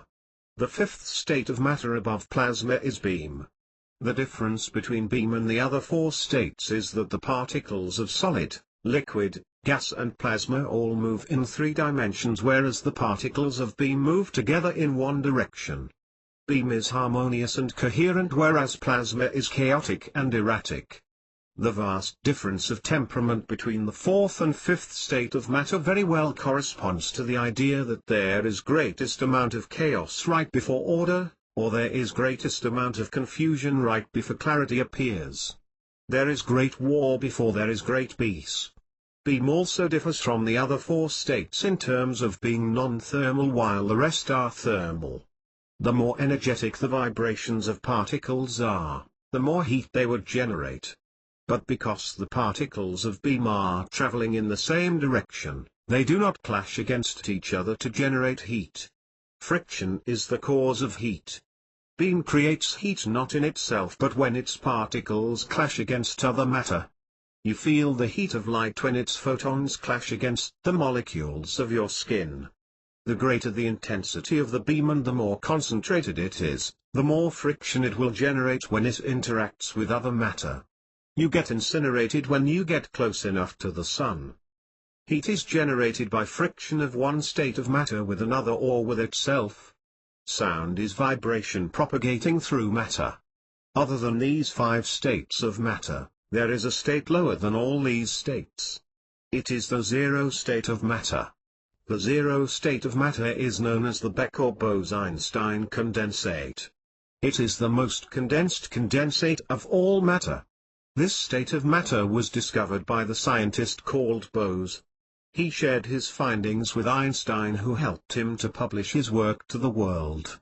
Their joint venture resulted in the newly discovered state of matter being known as the Bose-Einstein condensate.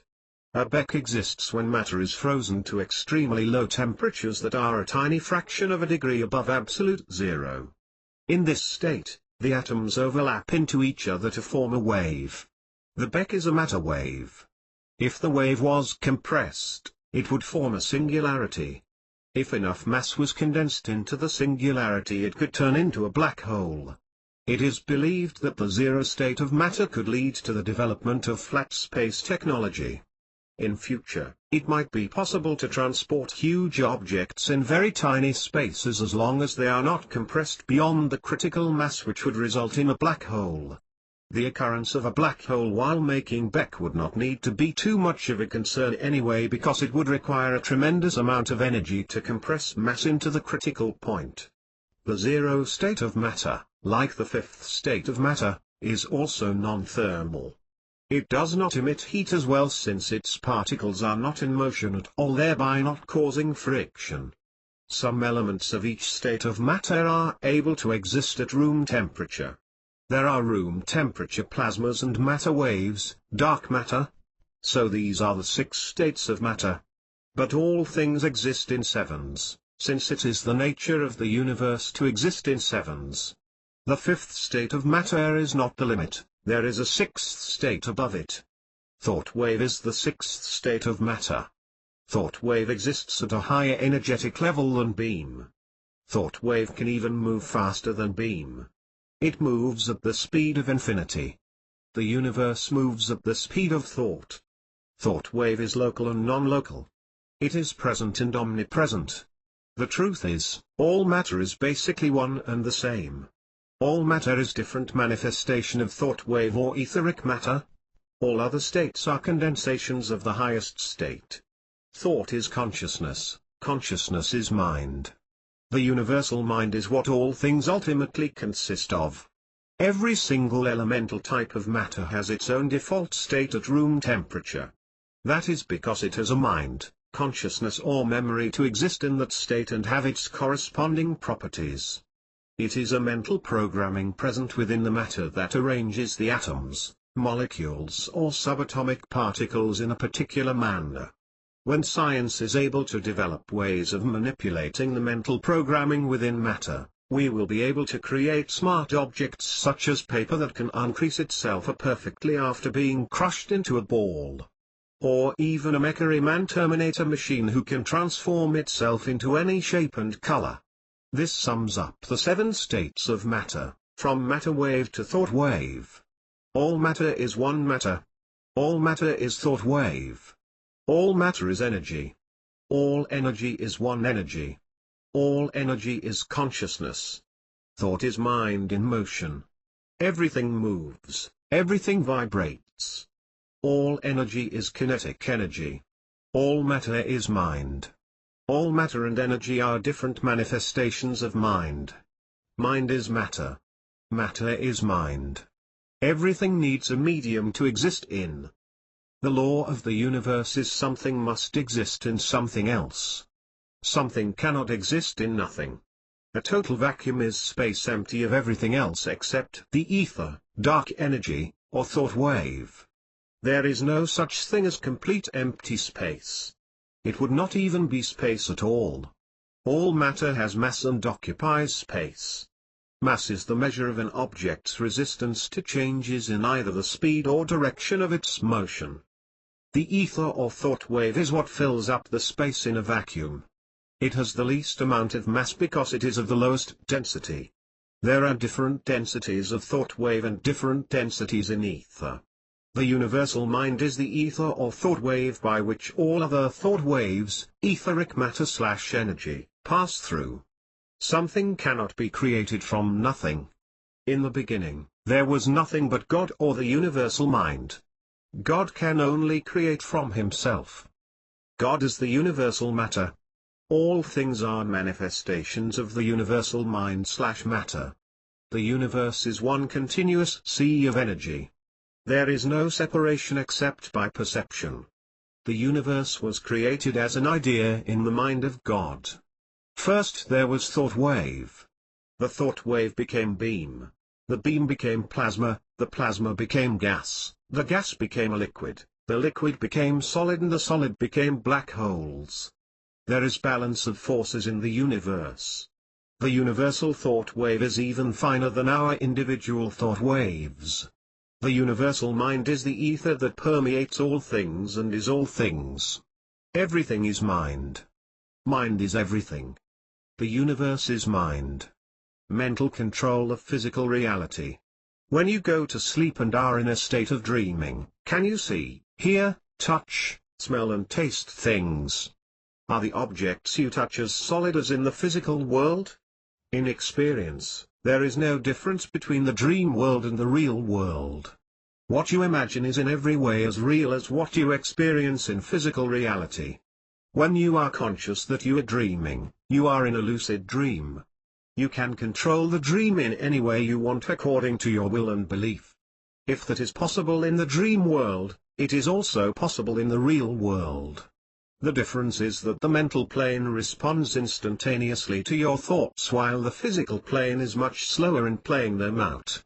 That is because the vibrations of physical reality are finer and hence the grosser forms of matter are slower to change. Things on the physical plane take time to manifest, but things on the mental plane manifest instantaneously the moment they are thought of. The mental plane is not affected by time the same way as the physical plane. It is concentration of thought sustained over time that brings an idea into physical being. Everything that exists in the imagination or dream is a personal experience. If an object or person you imagine exists in actual reality, the object or person in your mind is a clone of the original. The mental clone is in every way as real as the actual object or person.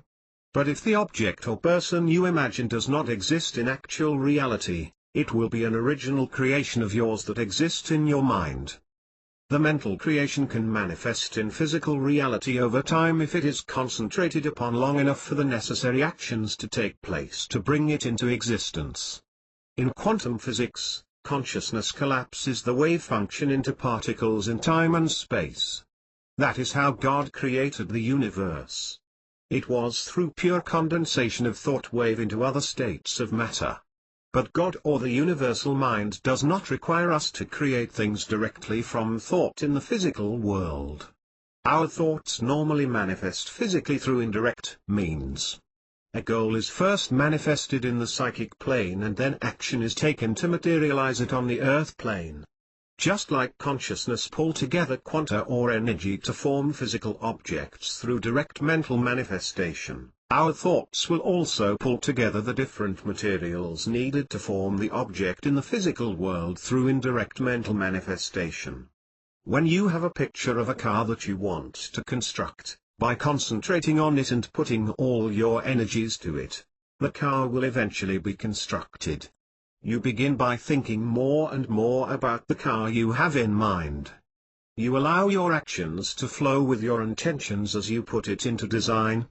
You then seek the people, materials and resources necessary to build the car. Your constant focus sends out thought waves that attract the right people to you and you to them. You all begin working on constructing the car and refining it until finally the work is complete and the car which first existed as an idea in your mind is now a physical reality before you. This is how our dreams and desires manifest in physical reality. Concentration is the great secret of mental power. When you are in a situation where your actions have immediate control in its outcome, you should concentrate on what you are doing and do it as well as you can. When a situation is outside of your immediate control and there is nothing you can do to physically act upon it, you should concentrate on thinking the right thoughts, imagine what you desire to happen and mentally will it to happen. When the object you imagine is a mental clone of an existing object in actual reality, it will affect the object in actual reality. Your thoughts will influence the thought wave state of the actual thing you are thinking about. This explains why you can influence other people's behavior with your imagination and affect physical things with your mind. This power can be used for good or evil. A voodoo doll is merely a physical symbol for the user to focus his/her imagination upon. There is no need for such rituals and ceremonies as witchcraft and sorcery, as the original workings of things are purely mental. You can heal a person with your mind just as much as you can harm them. You can only have power over them according to the power they give to you through the thoughts they think. The same is true for you to others as well. Be more positive and less negative. Of all 7 states of matter, thought wave is the most easy to mentally affect. Mind is most responsive to thought waves than any other element in the environment. The finer the state, the easier it is to affect. The denser the matter, the harder and more concentration it takes to affect. Mental movement of mind. You can mentally move people towards or away from you simply by willing that they come or stay away from you. You can make them feel what you want them to feel or think what you want them to think according to the thought waves you send out to them. Mental movement of beam. Certain places or people have a darkness about them. The negative thought waves emanating from them has an effect on the electromagnetic waves or light sources surrounding them. Other places or people appear to be glowing or shining bright with radiance on their countenance and presence. The effect is both mental and electromagnetic. Mental movement of gas. The thoughts and moods of people can affect the atmosphere around them. There are situations when the air seem to behave in a turbulent manner in response to their own mental turbulence going on within them. There are times when the atmosphere is so calm and so still because you are in a state of inner calm and stillness. Mental movement of solid objects is supposedly the hardest to achieve since they are the densest state of matter. It takes more skill in mental power to move solid objects with the mind than other states of matter. As long as you perceive yourself as moving something that is separate from you, you will not find it possible to do. All separation is an illusion. The entire universe and everything in it at the quantum level is a continuous flow of pure energy that is consciousness and mind. Every person or object is an aspect of the same energy of God that we all consist of. It is thought that influences objects to move, and all objects are energy. While we think about moving that pencil or that door or that candle flame or that anything, it will not be possible to move it. When we move anything, we move an aspect of ourselves, always. Just like a hand or a leg. Since everything is ultimately thought wave in different states and thought wave is mind, it is mind moving itself. Therefore telekinesis, also known as psychokinesis, may be defined as the process of moving an aspect of ourselves by influencing energy using the power of the mind. It is easier to influence things in a dynamic state than in a static state. Things in a dynamic state are already in the process of changing from one state to another. But the truth is all limits are mental. If you can believe, then all things will be equal in your ability to mentally move them.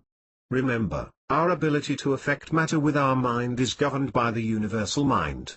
We are only able to affect matter according to how our thoughts fit in with the flow of life and the forces of other minds. It is easier to influence things in the direction where they are going than the opposite of it. Planes of reality, multidimensional universe. There are different planes of reality. The physical plane is the first one. The rest of the other planes beyond it are considered the mental plane as a whole.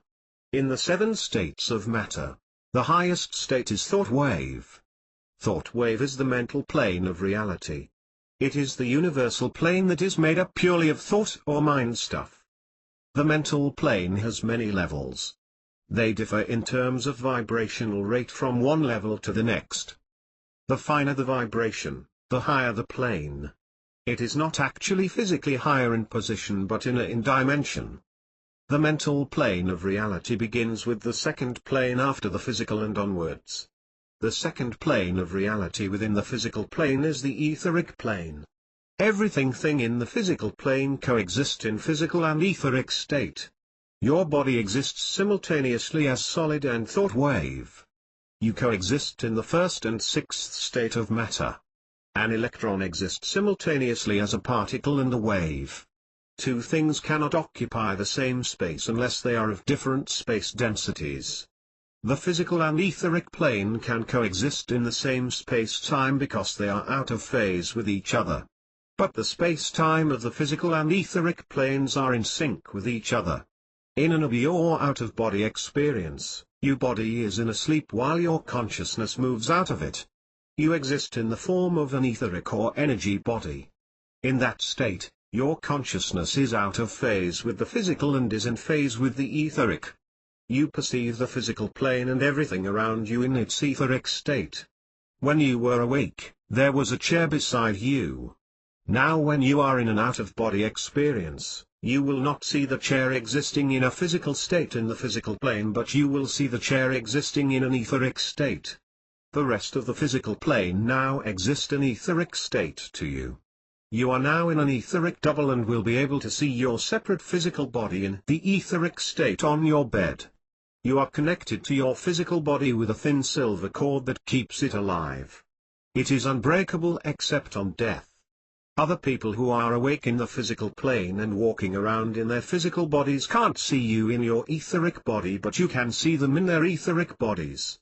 Their etheric bodies appear as the self-image that they have of their own physical bodies.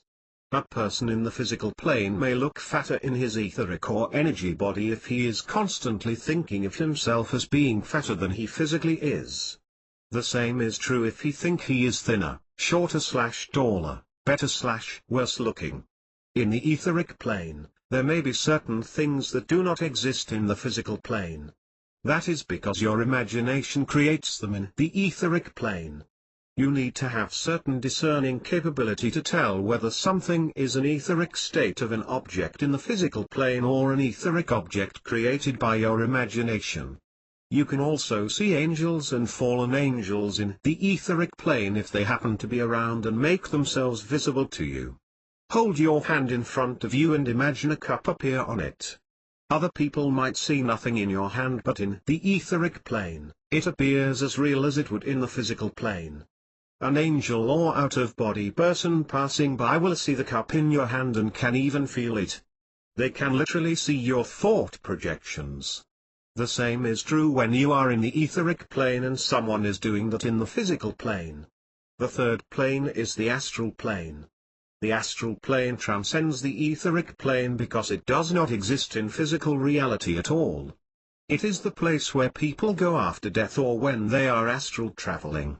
You get to meet other people or heavenly beings existing on that plane. The world you experience around you in the astral plane is entirely thought-created. What you see will be the result of what you and the people around you are imagining it to be. Hence, there are many different levels, places and dimensions in the astral plane. The astral plane may also be called heaven and hell. The lower astral planes are where people with negative energies such as guilt, shame, condemnation are confined to. They experience all kinds of terrible things and sufferings in a plane of chaos and torment. The higher astral planes are where people with positive energies such as eternal life, love, joy and peace cohabit with one another. During and or near-death experience, some people see themselves come out of their bodies and angels come down and take them up to heaven. Others see a tunnel of light and pass through to the other side. Still there are those that appear in the presence of Jesus Christ the next moment. These are the positive kinds and, of course there are negative kinds as well where people have horrifying experiences as if they were entering hell. At the end of them, they are told that their time is not up and should return to the land of the living, or they feel a force pulling them back to their physical bodies. The reason why people have different and is because they expect different kinds of experience after death. God allows them to have the kind of experience they expect to have when they pass from earth to heaven. It doesn't matter how they transition because they will still end up in the astral plane anyway. The astral plane can be considered to be a collective dream plane where people interact with each other in a fantasy land.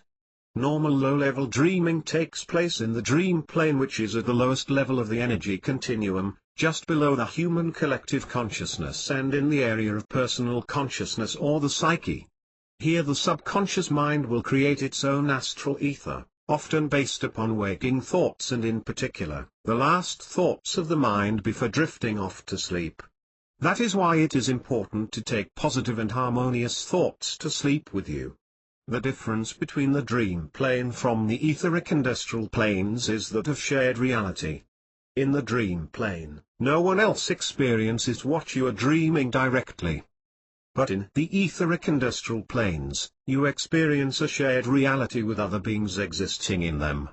When two or more people experience a shared dream, they are actually interacting with each other during a or astral travel.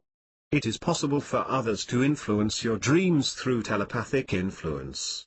Beings from the astral planes such as loved ones who has passed on can also enter your dreams to communicate with you. The fourth plane is the mental plane. The mental plane is the place where your imagination resides. This is where you draw inspiration and ideas from. A thought that you have, first originated from the mental plane within you. It then passes outwards to the astral plane and then to the etheric plane and finally to the physical plane of your existence. Things in your imagination will affect the physical plane. The mental plane is a spectacular dimension. iridescent rivers of sound bounded by rainbow shores of pulsating light. Thoughts appear as kaleidoscopic patterns of light and sound. You walk across fields of ideas under a sparkling crystal sky of inspiration.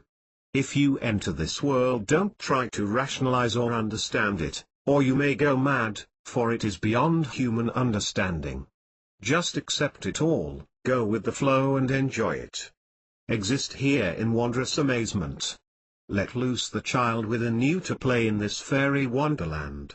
Everything feels real and solid. Time is even further distorted here than in the astral, and reality is kaleidoscopic. The astral plane is the lower heaven and the mental plane is the higher heaven. The astral plane is where the soul exists. The mental plane is where the spirit exists. The fifth plane is the celestial plane. It is the plane where the angelic hierarchy exists. From the 7 archangels, seraphs, cherubs and all the angelic hosts of God's heavenly kingdom. It is a plane full of the glory of God and the might of His power. The 6th plane is the cosmic plane.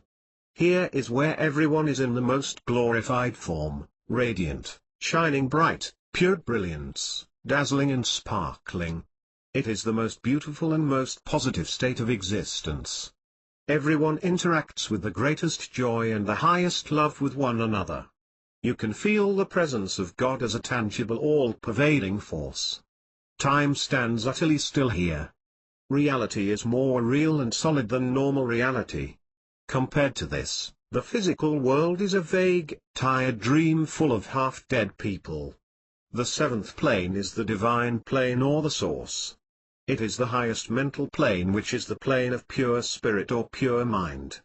It is the state where all things ultimately exist as pure consciousness, pure energy. Perception of form does not exist and does not need to exist. You are one with everything and everyone, there is no separation. In this plane, you are one with God. Your spirit is one with the universal spirit. Your mind is integrated and yet differentiated with the universal mind. A state of total, perfect and eternal bliss. It isn't necessary to experience eternal life only on the mental plane. When we are in our new glorified bodies, we are able to change our vibration at will. We can pass through walls, appear and disappear, fly in all levels of reality, whether physical or mental. To experience and transition across all planes of reality in cycles is the most wonderful way to experience heaven for all eternity. Since all levels of the mental plane are made purely of thought wave and the physical plane is a condensation of thought wave, you can say that the physical world is simply a dream world in a more condensed form. So we are living in a dream right now, and we awaken out of the physical plane whenever we move into the next one. The real world is the dream world. The dream world is the real world. Everything is a dream. Everything is reality. Dream is reality. Reality is dream. Mind and spirit are one and the same. In consciousness is being, being is to have life or reality. The reality is determined by consciousness, therefore consciousness determines being. Being can also be defined as pure existence, energy or spirit. Consciousness is perception and thought. Consciousness is mind. Mind needs substance to exist as. Spirit is the essence of consciousness and the substance of mind. Spirit is mind, because spirit is intelligent. Both words are therefore synonymous. Mind and spirit are one and the same. We all exist as spirit, we all exist as mind. Mind is spirit. Spirit is mind. Most people are confused because they are trapped by partial viewpoints about what the mind is. When they refer to the mind, they are referring to the intellect, the linguistic, the reason or any faculties that are only certain aspects of the mind. The heart, the emotion, the feeling is also the mind. The intuition and the instinct is the mind. The autonomic system of the body is the mind. The soul, the entire psyche, the will and desire, the conscious and the subconscious, anything you can think of in this aspect is also the mind. They are all mental. The mind is all these things together. The mind is the whole, We differentiate between the mind and spirit with the word. The word pierces into the dividing asunder between soul and spirit, bone and marrow. We use language to separate inseparable things in order to describe them. The soul is made of spirit and the bone is made of marrow. The mind is spirit and the bone is marrow. The mind exists as the higher mind and the lower mind. They are both the mind.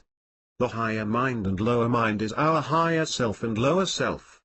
The lower mind is the ego, the higher mind is the inner man within us or the higher ego.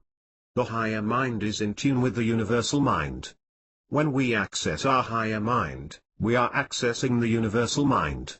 The universal mind is higher intelligence. Intuition and intellect may be different on one level of understanding, but on another level, intuition is actually higher intellect. It is intellect that is above the ordinary level because it comes directly from higher intelligence. Good and evil exist as the result of whether we are in tune with our higher mind or not. When we are in tune with our higher mind, we access divine guidance and do what is in harmony with the universal mind. When we are not in tune with our higher mind, we lack divine guidance and we go astray doing what isn't right for ourselves and the universe. All mistakes are mistakes of ignorance. Knowledge gained and consequent power is what determines growth and evolution. Knowledge, which is higher knowledge from the universal mind, is accessed by man's ability to think. Man has the greatest ability to think of all creation. The ability to think is the nature of the divine. Everything that exists is made of mind and is mind. We all exist as the universal mind, being differentiated into individual minds. Everything is made from God, the Spirit of God, but every sentient being has its own free will and individual personality. Something cannot be made from nothing. Something can only be made from something else. All of creation is created from the Creator. In the beginning, there was nothing but God. God can only create something out of himself. The universe is made by God and of God. We are all God, but we are not God. We are made of the God stuff, but we have our own personality. We are meant to worship the God personality, the Father, the Son and the Holy Spirit as God. Not the angels nor any other personalities. We are also God because his personality is our true personality. God and us are one. The only activity which the Spirit possesses is the power to think. Therefore thought is creative because Spirit is creative. This creative power is impersonal and your ability to think is your ability to control it and make use of it for the benefit of yourself and others.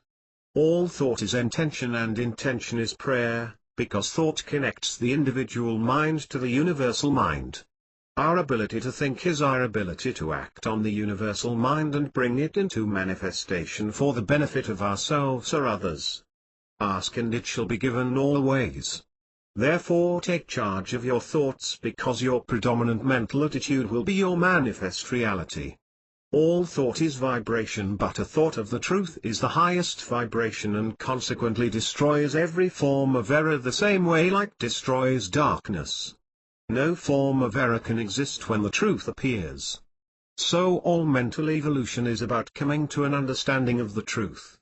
This will empower you to overcome every form of lack, limitation or disease of any kind. To focus on thoughts of truth is to express true conditions only. The measure of our ability to do this is the measure of our mental/spiritual progress. Higher vibrations rule lower vibrations.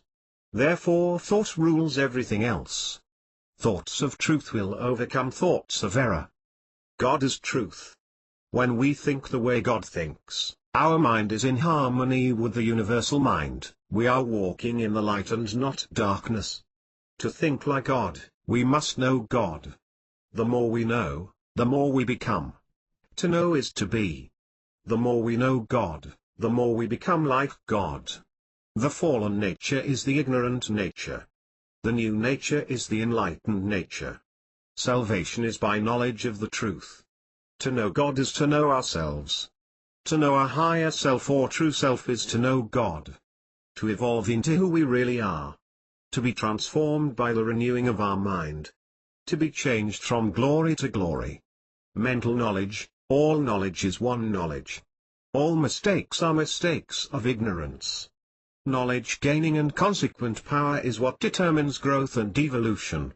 Knowledge is the result of man's ability to think. Thought and knowledge are one and the same. You can't think of everything and produce all knowledge yourself as fast as you could by using other people's minds, thinking and knowledge. Unifying knowledge of others and your own is the best way to achieve greater awareness in the most efficient way. It is the fastest possible way to gain power. It's all about speed and power. Fear is power being projected outside of us. If you believe you have no power over something, you become afraid it can harm you. Doubt is not believing in our power to create a desired outcome for a situation. It is all based on belief. Belief based on awareness or ignorance. All power is from within, and is absolutely within your control. No power is without. Everything that happens without is happening within. All of reality is in your mind. From a reality creation perspective, fear and doubt can become two of your best friends. When you're feeling afraid or powerless, or feeling doubt about the outcome of a situation, it's a chance to step back and say, aha, here is another area for me to reclaim my power. Fear and doubt are transformed from something which blocked you from achieving your goals, to friendly advisors who wave bright orange flags at any place in your life where you don't believe in your own power. The only cause of fear is ignorance. The opposite of fear is a sense of power. Knowledge is power. To move from powerless to power is to move from not knowing to knowing. Wisdom, understanding, prudence, intelligence are all knowledge. They are all knowledge of one type or another. Knowing and knowingness is knowledge. Anyone who thinks this or that is different from knowledge is thinking of knowledge in the partial sense. Knowledge in the total sense encompasses everything there is about consciousness. The purest definition of knowledge is awareness. Awareness of anything and everything. Awareness is power. The more you have it, the more power you have over every area of life. Perception is the key to solving all our problems. Understanding the problem dissolves the problem. Awareness is power because awareness gives you choice. Choice is an illusion created by those in control for those who are not. To be in control, you must know. You must know how things work and understand what is going on. You need awareness to make conscious choices. Awareness is the first step, the second step is change. You should understand what you intend to change and the reasons behind it. Knowledge brings awareness, therefore knowledge is power.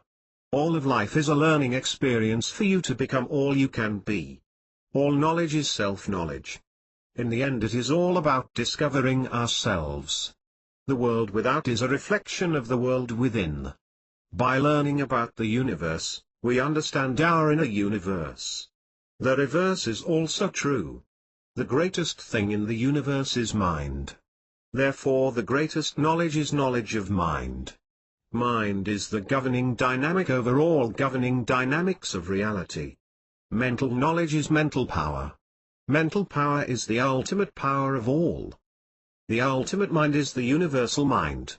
The universal mind is the universal spirit. Knowledge of the universal mind is ultimate mental power. Mental knowledge is spiritual knowledge. Mental power is spiritual power because mind and spirit are one. Transformation comes from renewing of mind. When your awareness advances to the next level, change automatically happens. What you know, you are. Knowing is being. Being leads to doing. The ability to do anything comes from knowledge. Knowledge is what enables us to move anywhere. All action is movement. All movement is mental. Knowledge can come in all ways. The aim is to acquire as much as possible so that we can gain more range of movement. The more we know, the more freedom we have to maneuver and the further we can transverse in any direction. The more freely we can move, the more unstoppable we are. The more nothing can hold us back or stand in our way, the more powerful we are. Knowledge is power. Freedom comes from knowledge that is true. Knowledge, power and freedom are one. All knowledge can be organized and reorganized. Essence is the primary thing. Organization is the secondary.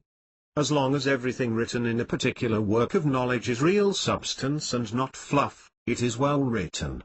The less fluff there is, the less wastage of mind. The better organized the knowledge, the greater order of mind. The more focused, ordered and clear the mind is, the more powerful it is. They say that applied knowledge is power. The truth is action naturally follows consciousness. To know and not do, is not yet to know. When you know and not do, it means you have not really known enough to be compelled to act automatically yet.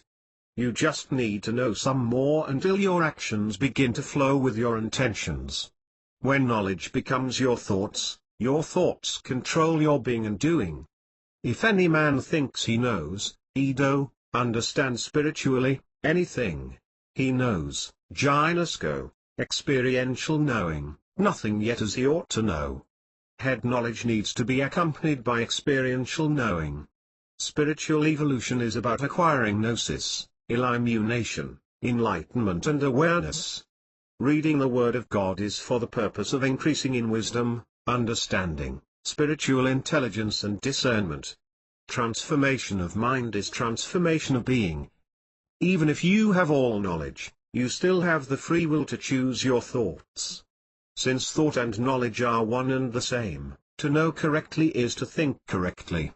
Wrong thinking is ignorance. Right thinking is knowledge. The only evil is ignorance. The only good is knowledge. To sin is to sin through ignorance. Ignorance is the only evil that leads to all other forms of evil including pride, malice and hatred. Choose to think correctly. All knowledge is mental. All knowledge is one knowledge. Consciousness, subconscious and superconscious are one. People usually think we have a conscious and subconscious mind that are apart from each other. The truth is, it is all consciousness. It is all one mind. What we think of as the subconscious is actually an inner level of consciousness. By moving our awareness inwards, we make the unconscious conscious.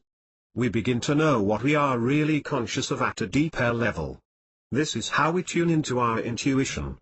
Inner consciousness is more powerful than outer consciousness. For that reason, you could say that the subconscious is greater than consciousness. But the definition of consciousness I am using here is the total and true one. It is the awareness consciousness. It can move across different dimensions of the mind. It can travel inwards and outwards. When we move our awareness inwards to the level of the superconscious, we can hear the voice of God. That is where we get divine inspiration and guidance. Intuition gets clearer and more powerful at this level. The superconscious is the universal mind. It has two aspects.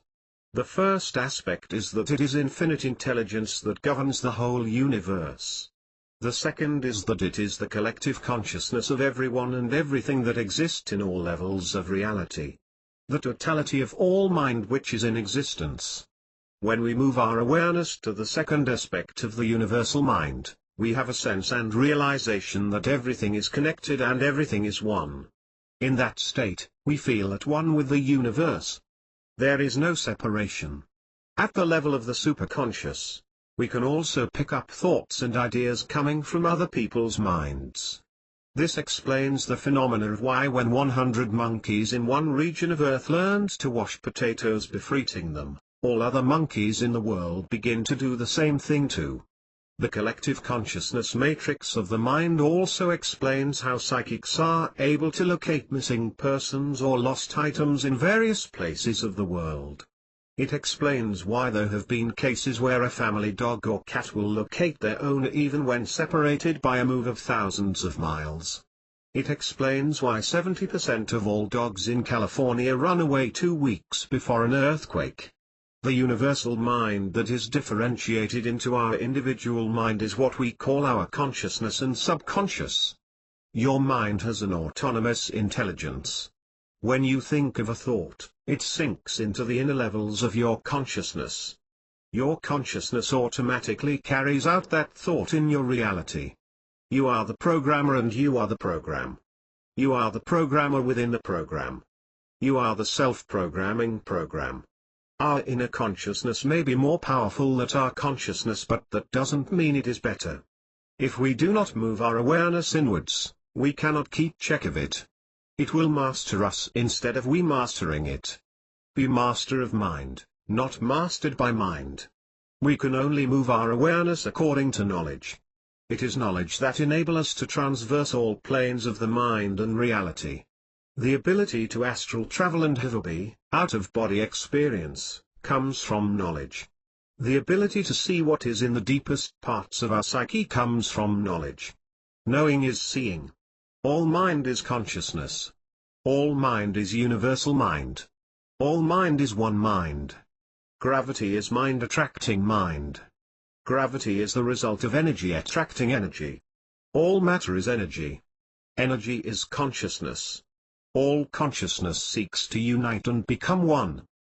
The oneness nature of the universe is what causes everything to be held together as a single whole. A body of mass seeks to join a greater body of mass. The largest body of mass will have the highest attracting force. Everything gravitates to something bigger than itself. The greater body of mass is not greater in size but in amount. One body of mass would have more attracting power than another of equal size if it has greater density. All energy is consciousness and consciousness is mind. To understand the attractive force of consciousness is to understand gravity. Gravity is mind attracting mind. A person with a stronger mind and more powerful thought waves will attract other minds to his own. Other people will gravitate towards his ideas and follow his thoughts. Gravity is the law of attraction at work in all dimensions of reality. Energy of the same vibration attract other. Energy of different vibrations repel each other. The more similar in vibration, the more they attract. The more different in vibration, the further they repel.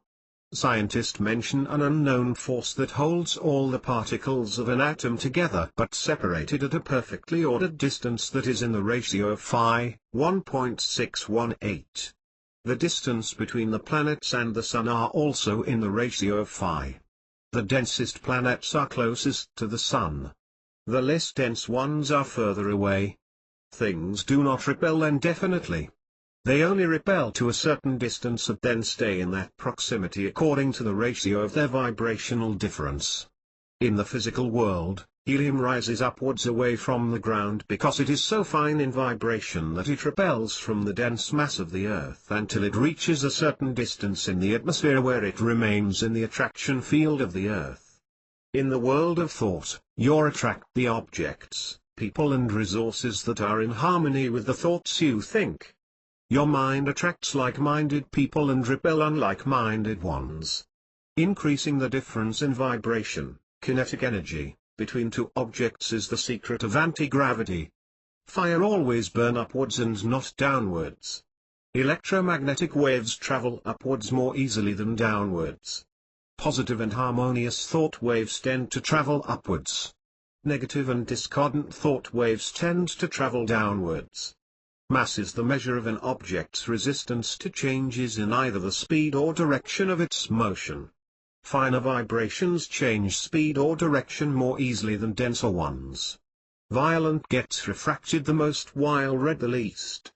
Positive moods are easier to change than negative ones. It takes more focus and will to stay positive than it does to remain negative. Changing from positive to negative is easier than changing from negative to positive.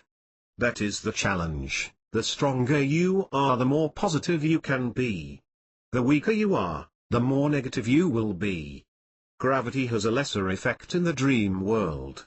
When you are dreaming, things will always feel lighter. Large objects that would hurt you in the physical world don't seem to hurt you when they collide against you in a dream. Everything is of a lower mass including yourself. When you skip and hop, your landing is slower and much softer. Sometimes you can even fly if your mind is free enough. Otherwise you will keep getting pulled back to the ground as you rise and fall in cycles. In fact, gravity exists on all planes of reality. Gravity is stronger in the morning because the surface is moving in the direction of the Earth's orbit. Everything feels heavier. The air is denser and condenses to form dew. The more things move together in the same direction, the less difference in kinetic energy between them. Like-minded people tend to move together in the same direction. Moving people together in the same direction cause them to become like-minded. You can always use the laws of mind as the laws of physics and vice versa. The world within and the world without are a mirror of each other. As above so below, as below so above. Black holes are portals from one plane to another. We have been questioning about where a black hole in our universe lead to. But have we ever considered that we and our entire physical universe is actually a black hole itself? A black hole that is from another universe? A black hole is a singularity. Our physical universe is one continuous flow of energy. So it is a singularity. If our physical universe is a black hole from another universe, then that universe must be infinitely larger than ours. Probably even beyond the dimensions of time and space itself. The answer is that, the physical universe is a black hole from the astral plane. If our universe is a black hole from the astral plane, then where does a black hole in our universe lead to? When something enters a black hole in our universe, it becomes so compressed until it is beyond the dimensions of time and space. It disappears out of physical reality and enters a different plane of reality. A black hole in the physical universe is a portal to the astral plane. You can say that a black hole opening up on the other side of a plane of reality is a white hole. The connection between the two planes would be called a wormhole. All theories of the stable existence of a wormhole have fallen apart except for one. It is the stable existence of the wormhole as the result of matter on one side and exotic matter on the other side. Any matter that enters a black hole in our universe including light will not be able to exit out into the other side or out the same side. The theory for matter to escape is that it must become negative in mass, or exotic matter. The theory of negative mass is like anti-gravity matter.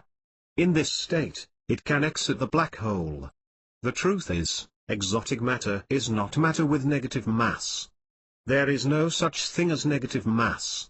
Everything has mass. Being negative in value compared to another is simply a relative term. Exotic matter is simply matter that is less dense than light. It is matter that has changed in rate of vibration to the point it becomes finer than beam. In this case, exotic matter would be etheric matter. Anything that is less dense than light would be repelled by normal gravity from physical matter but attracted by etheric gravity from etheric matter. Thus objects with negative gravitational mass, both passive and active, but with positive inertial mass, would be expected to be repelled by positive, physical, active masses, and attracted to negative, etheric, active masses. Gravity would work similarly to the electric force except that like masses would attract and unlike masses would repel. In the physical plane, anything that enters a black hole will be compressed beyond the physical dimensions of time and space and become thought wave or etheric matter. Thought wave is the only thing that is free to go wherever it wants to. Thought wave can't be trapped in the middle of a wormhole. People who travel through a tunnel of light into the astral plane during a or after death are in fact traveling through a black hole in etheric state. They pass out of the etheric state of physical reality and into the astral plane. An etheric black hole opens up right where he is in the etheric plane the moment he imagines himself traveling through a tunnel of light into the astral plane.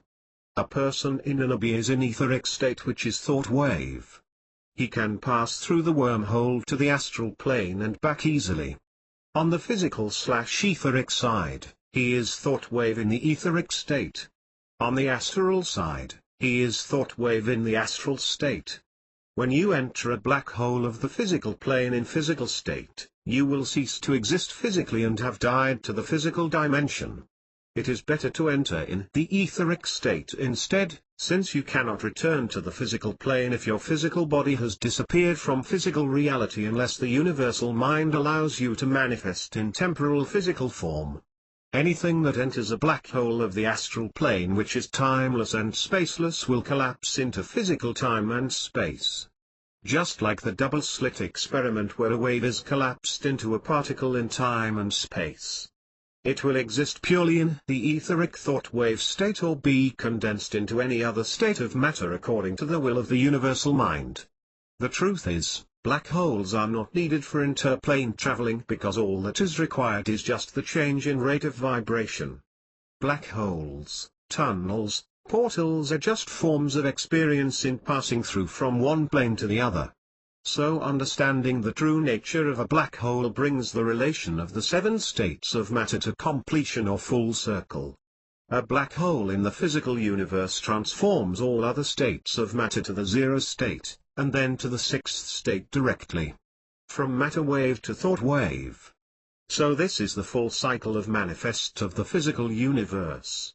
Matter changes state from thought wave to beam, to plasma, to gas, to liquid, to solid, to matter wave and back to thought wave.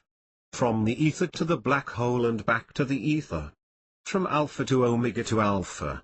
A black hole is the beginning of the end. There is a time dilation close to a black hole for an outside observer and everything moves very slowly there, almost stops. The galaxies can move billions of light years but close to a black hole it is a tiny movement only.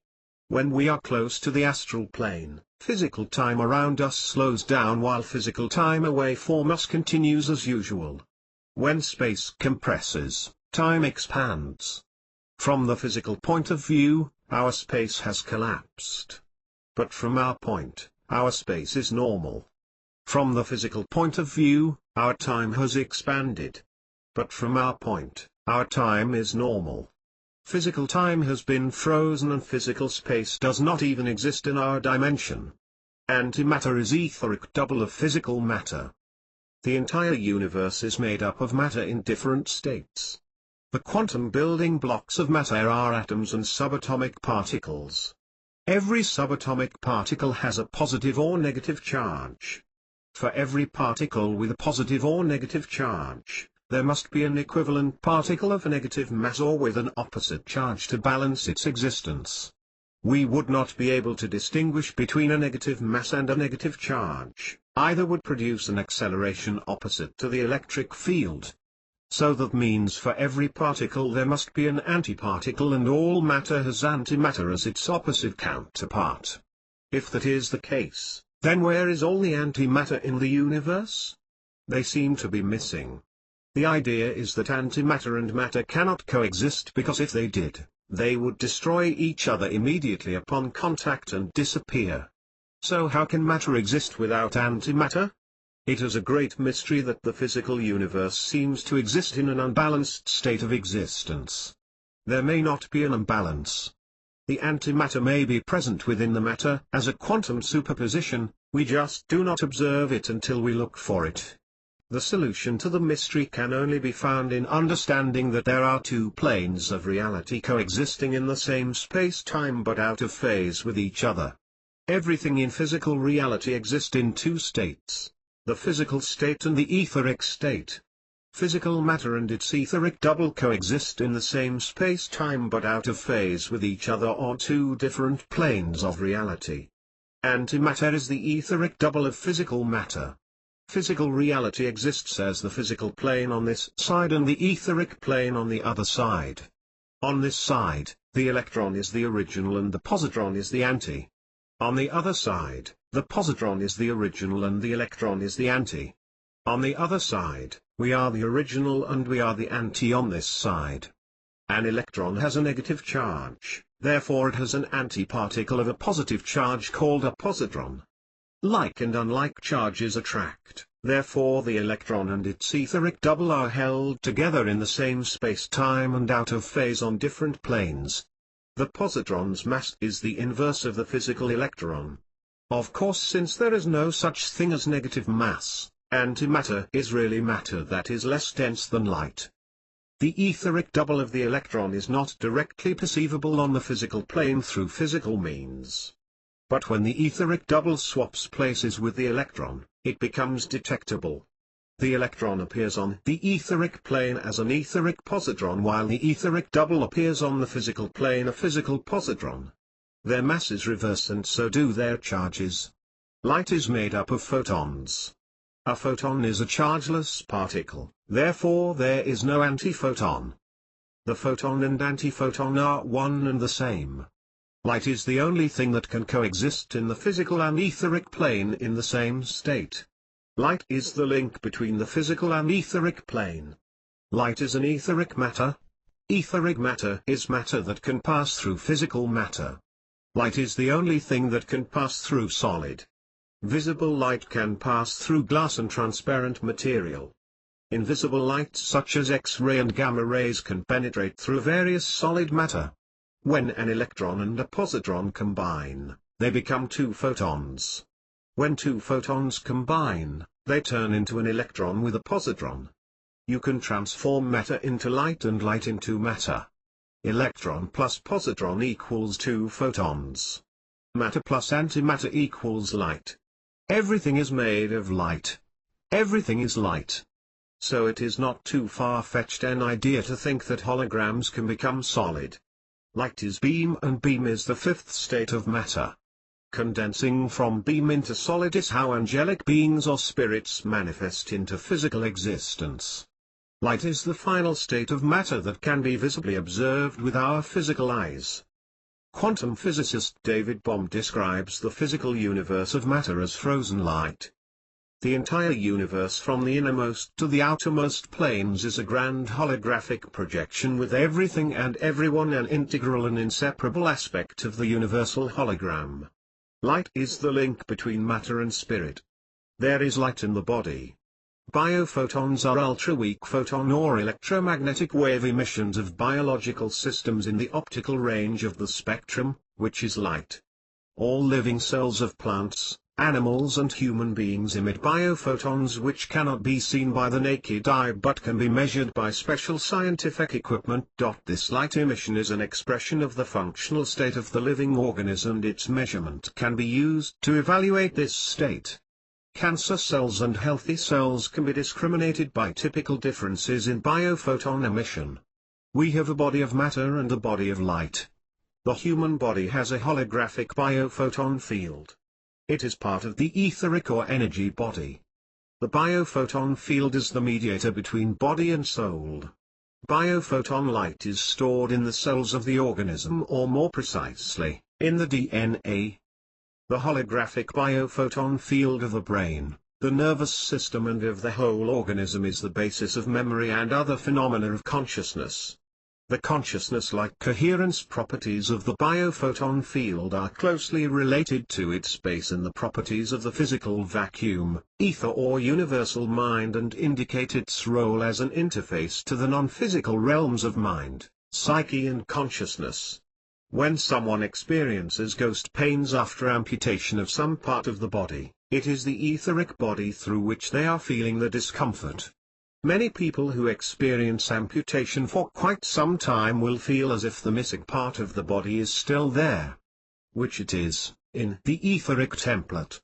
Coming to the forefront in medical astronomy will be the ability to regenerate body components through proper understanding and stimulation of the etheric body template of light. The etheric body is not only alive but is the giver of life to the physical body. Light is produced by vibrations of matter propagated under the form of waves in the ether. An eye with a retina sensitive enough would see in the dark all objects as if surrounded by a luminous halo, and darkness would be unknown to it. We can see light beyond our usual range of spectrum simply by changing the vibration of our consciousness. People and animals who have the ability to see beyond the range of visible light can see infrared as dark red and ultraviolet as dark purple, dark blue or black. When you use your etheric vision, you are able to see invisible light such as ultraviolet, X-rays and gamma rays. When we are in the etheric state of being or having heightened sense of etheric vision operating, we will experience a full spectrum color shift. Which means that our perceptive range of visible colors will shift one octave higher. All the normal visible colors we see will shift to dark red or even black, while the higher frequencies of the electromagnetic spectrum shifts into standard colors. We will be able to see ultraviolet, X-rays and gamma rays in the color range from red to indigo. Ultraviolet will appear red and gamma rays will appear indigo. Every other frequency in between will appear as the rest of the colors. Of course we can choose to see both visible light and invisible light as normal colors simultaneously if we want to. We do so by keeping our consciousness vibrating simultaneously in two frequency ranges of visible light and invisible light. Being a creator of reality, position of omnipotence. I create reality. My reality is your reality. This is my reality and you are all my guests. You are here only because I chose you for a reason. I create my reality and everyone and everything in it. All interaction is for the purpose of experiencing ourselves. In you I get to see a part of myself, in me you get to see a part of yourself. Relating with me is a chance for you to discover yourself and relating with you is a chance for me to discover myself. We are all mirrors for one another. Everyone and everything you see in your world is a reflection of what goes on within. This is how we experience life. I, the higher self, the inner man creates reality. I disappear, I am appears. The God entity, the Christ in me, the Holy Spirit. When you are one with the divine, it is the feeling of ultimate power. You are a co-creator with God of reality. God's spirit and yours are one, there's no differentiation and no separation. The main rule of conscious creation is, you create your own reality. It is the only absolute rule, and what it means is that everything you have experienced in your life is your own creation. It also means that anything you wish to create in your life is never further away than your own fingertips. Find something you think of as beautiful. It can be a flower, the sunrise, whatever fills your heart with joy just to look at it or be with it. Now, while you're observing it, tell yourself, I created this. And pay attention to the feelings that come up as you say this. Other people say things are not their fault, that they are not the cause and are not responsible for it. Responsibility is power. Taking responsibility is taking control. When you take responsibility, you gain power. When you do not take responsibility, you are giving away your power to something or someone else. When you acknowledge that you create reality, all power is in your hands. You become responsible for everything that happens. There is nothing and no one to blame. It puts you in the position of omnipotence. Everyone has power over reality, but you have the greatest power over your own reality. Others have power only according to the power you give them. When I am in your world becomes my playground. Anyone that enters my world will be changed for the better or caused to disappear. This is my reality and there is an abundance of good in it. Everything changes for the better one way or another. Be in control of your impulses. Consciously decide which impulses to follow and which not to. Any impulses that you feel can come from various sources including psychic influence from others. Everything and everyone in your reality that gives you impulses are created by you to test and refine your own will and power of control. It is the most liberating feeling of all when you realize that you create reality. All of it and everything in it. It is most empowering. You are in a state of peace and freedom. Everything that happens in our entire lives, no matter how long or short, are experiences that we choose to have. We choose them all with our higher selves. Nothing happens if you do not allow it to happen. All that you really want to happen will happen. There is no exception to that. Knowing that you are the complete creator of your reality and that you create it completely is the ultimate truth. Life is a movie, each one of us chooses to play a certain role in it. We also decide how things would play out. We are both the actor and the director. Luck, fate, destiny is all in your hands.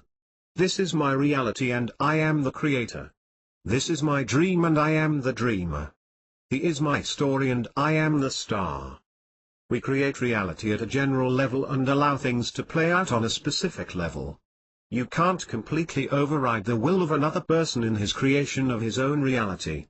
If someone is negative, you may have created that person to be negative. But that does not necessarily always have to be the case. You do not have to force that person to be positive. You simply create a reality where positive people exist in your life and not negative ones.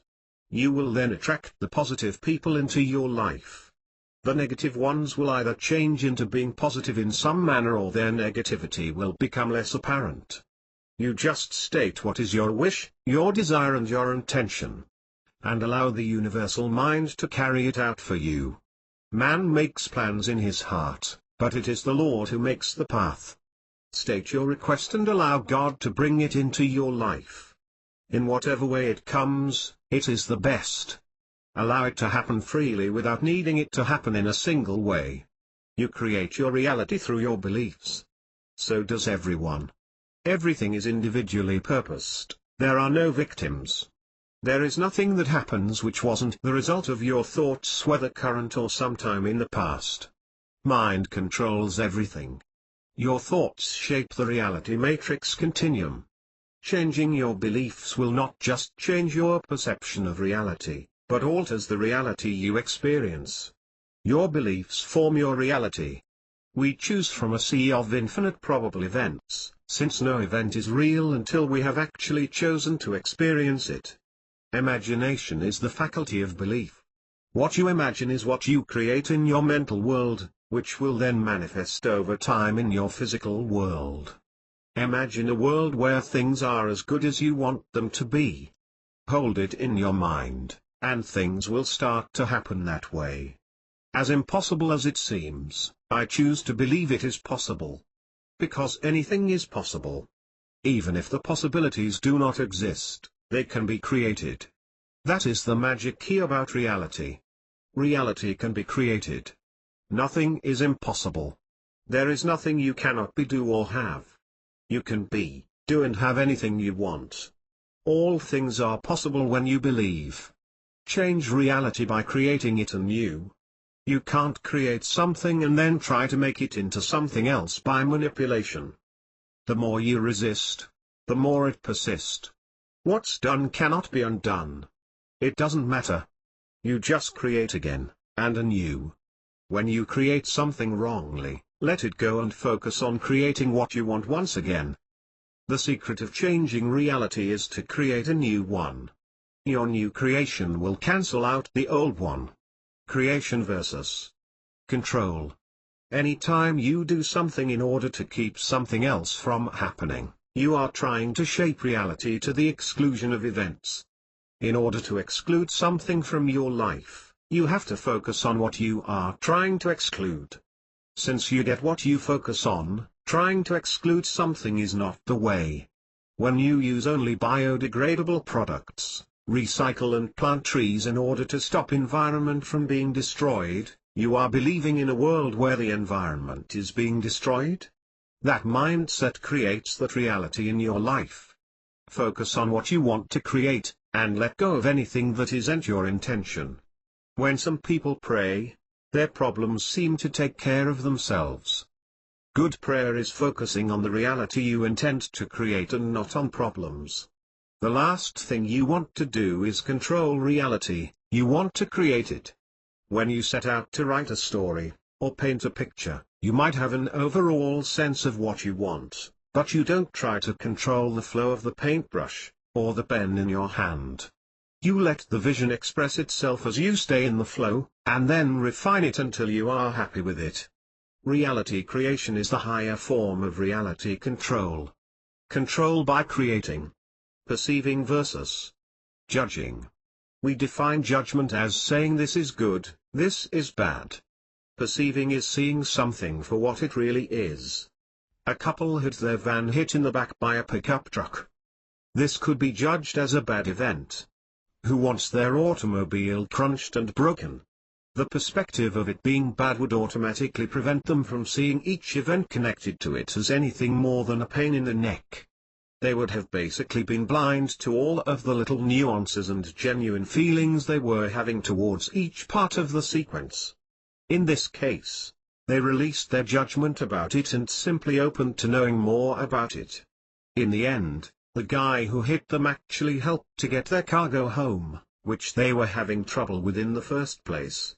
They got far more insurance money back than they actually paid for the van in the first place. The van was still quite usable, and they got to interact with some really great people as well. When you stop labeling something as good or bad, you can see it for what it is.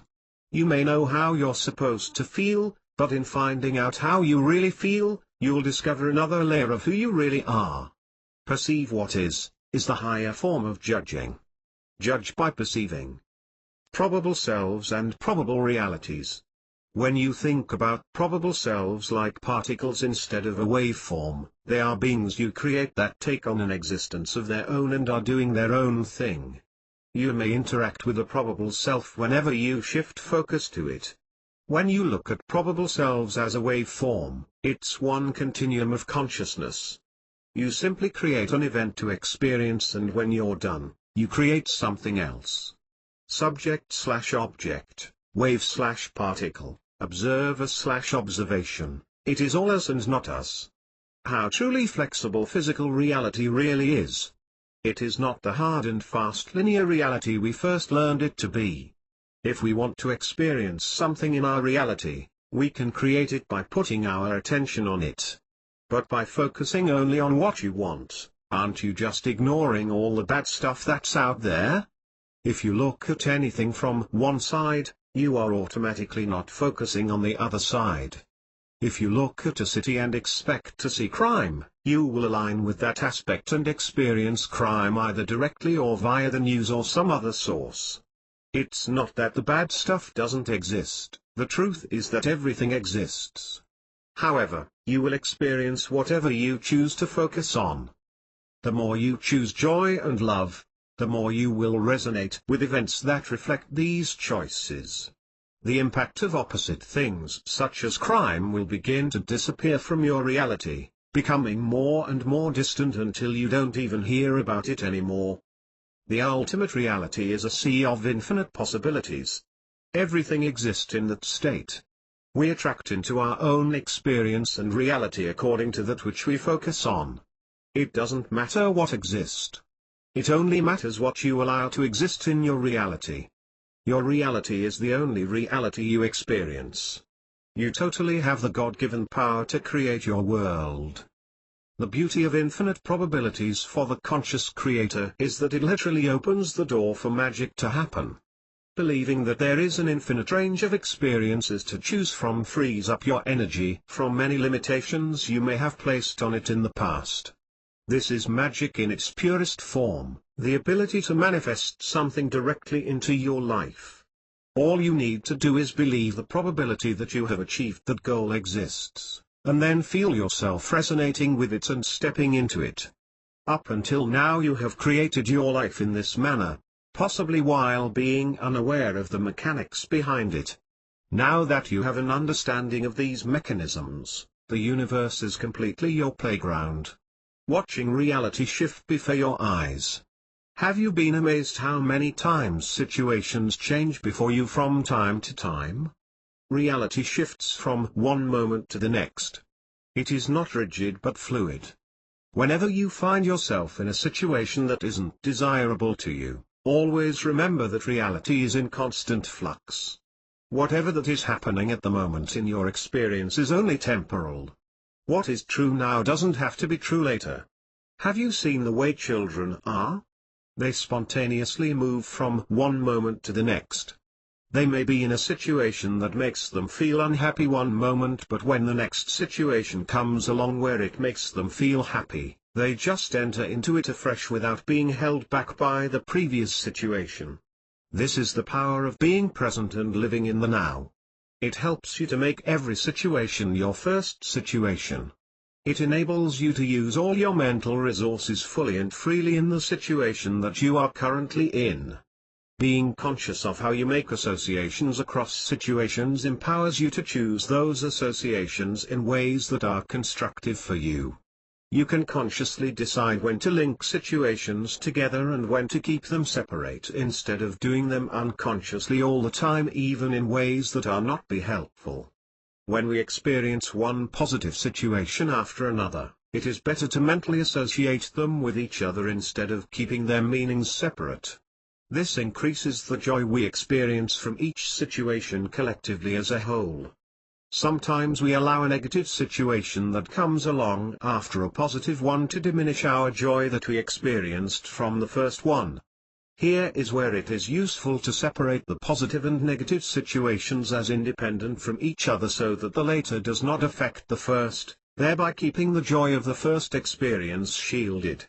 However, when we experience a positive situation after a negative one, we can allow ourselves to use the positive situation to make a positive association with the negative one.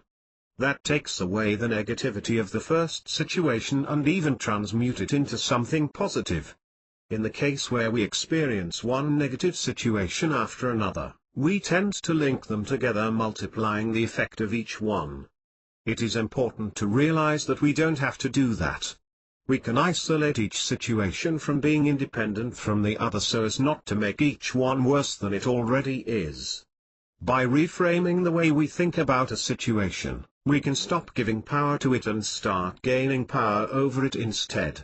Whenever you have just experienced a negative situation and it leaves you feeling negative for a while, understand that it is okay. The first step to moving out of it is acceptance. It brings you to a state of peace and calm because you are not being judged and there's nothing wrong with you. Then the next step is to start allowing a positive situation to open up before you. Allow yourself to think positively again and to do things that make you feel better. The principle of rhythm states that everything has its rise and fall, rest and flow, increase and decrease. Everything is swinging from one state to another from moment to moment. The amount of the swing to the left is the amount of the swing to the right. Rhythm compensates. The law of attraction states that negative emotions attract negative situations while positive emotions attract positive situations into your reality. But understanding the principle of rhythm helps you to know that your emotions can change from one state to another from moment to moment. So don't worry of being stuck perpetually in one state because you will only be trapped if you allow yourself to. Therefore, if you are experiencing a negative situation of a certain magnitude right now, realize that you will experience a positive situation of the same magnitude sometime later. The swing to the left is the swing to the right. Having this awareness brings hope and joy to your heart. Although it is the nature of things to swing from one end to another, you can counter the swing by polarizing yourself on the end you wish to be on.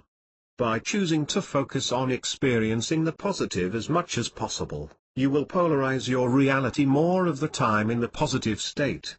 Of course, the negative situations will still come in from time to time, but by being willing to shift your mind out of it as soon as you can, you allow yourself to ride the return swing to the positive side as soon as it happens. Every moment is a new beginning. This is eternally true.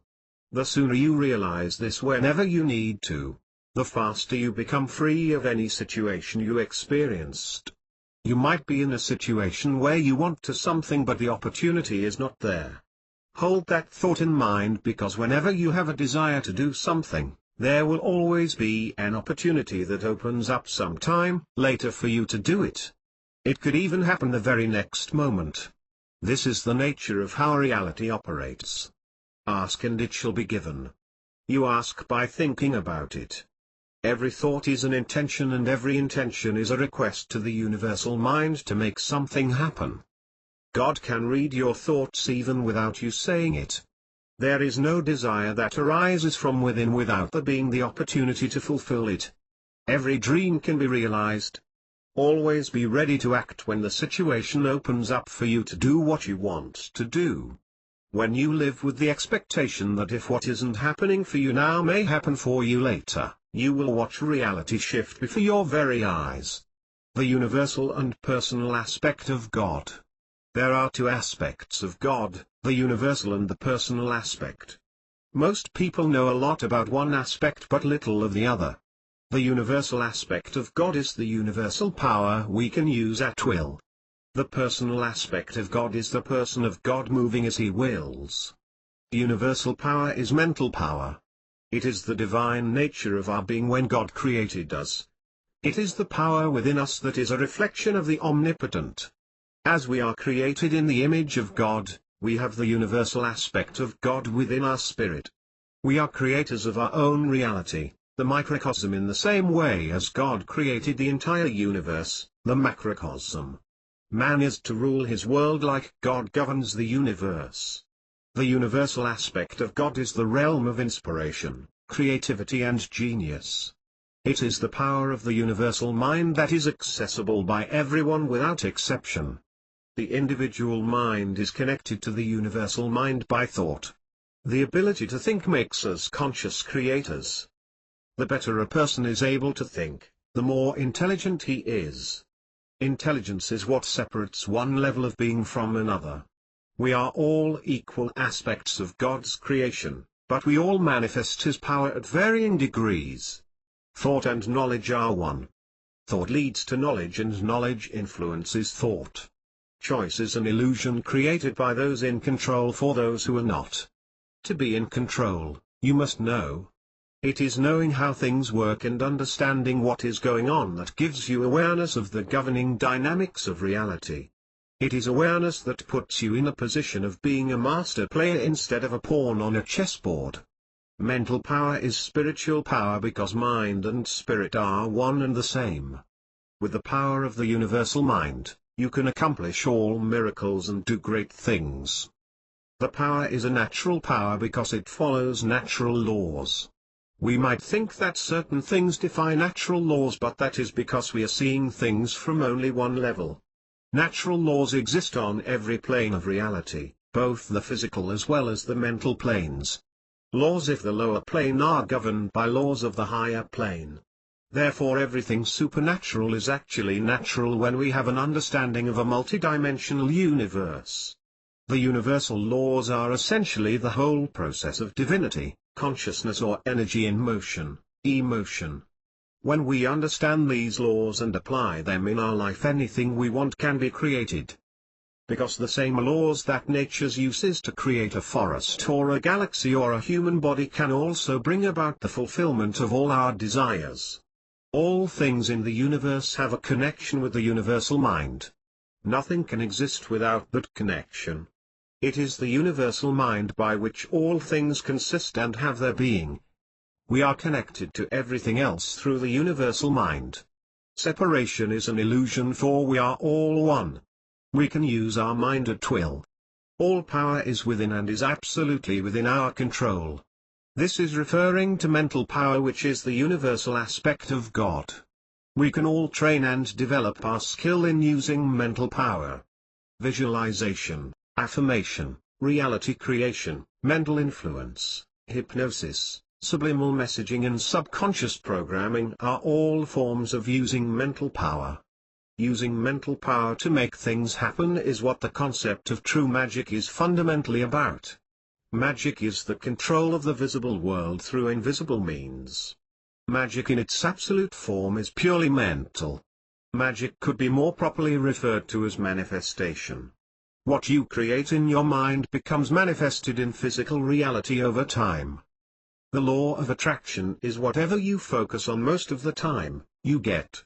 That is why we all create our individual realities by the thoughts we think. Holistic health and alternative medicine use magic to manifest healing. Our physical bodies are simply channels of our energy bodies. Consciousness affects our state of being in all aspects. It is the metaphysical understanding of bodily function in holistic health surpassing the understanding of formal medical science that enables curing of many incurable diseases and physical conditions. The universal power of mental magic is neutral. It can be used for either good or evil. What differentiates between black magic and white magic is the intention of the user. Just like a person can pray another well, a person can also pray another sick. Sending thoughts of love, joy, peace, well-being and happiness to someone will influence that person's mind in a positive way. Sending thoughts of intimidation, discord, doubt, weakness and discouragement will influence his mind in a negative way. Realizing the psychic nature of our thoughts and learning how to use them consciously and effectively enables us to be much better at creating the reality we desire in account of the greatest good of all. There is nothing wrong with developing our psychic abilities and expressing our God-given powers for the betterment of life and the universe, but the problem comes when we are so content with the universal aspect of God that we overlook or deny the existence of the personal aspect of God completely. Knowledge of the universal aspect of God is enough to give us tremendous amount of power to rule the universe and achieve our dreams, desires, destiny and almost everything we could ever want in this life on earth. But there is the personal aspect of God that we should come to know about. It is more than just using our God-given natural divine powers. It is about having a relationship with Him. There is a personal God and He is the personal aspect. Theosophy, New Age, Gnosis and various other religions and philosophies deny the existence of a personal God. They believe that there cannot be a personal God because God is infinite and a personality is finite. They believe that the universal mind can only manifest through the individual mind and not on its own. The truth is that the Trinity of the Godhead are three distinct individualities. The Father, Son and Holy Spirit are three actual persons. To have a relationship with God is to relate with the personal aspect of God. It is the universal aspect of God that is infinite, but the personal aspect of God is finite. God has a fixed personality that has boundaries without variableness nor shadow of turning. God cannot lie, God is love, God is holy. The person of God is only perfect and complete good. In Him is no evil. For such a reason as this, God cannot coexist with sin in His presence. Anything that has sin is separated from the personal aspect of God, although it is still connected to the universal aspect. Understanding this is what solves the paradox between Theosophy and Christianity.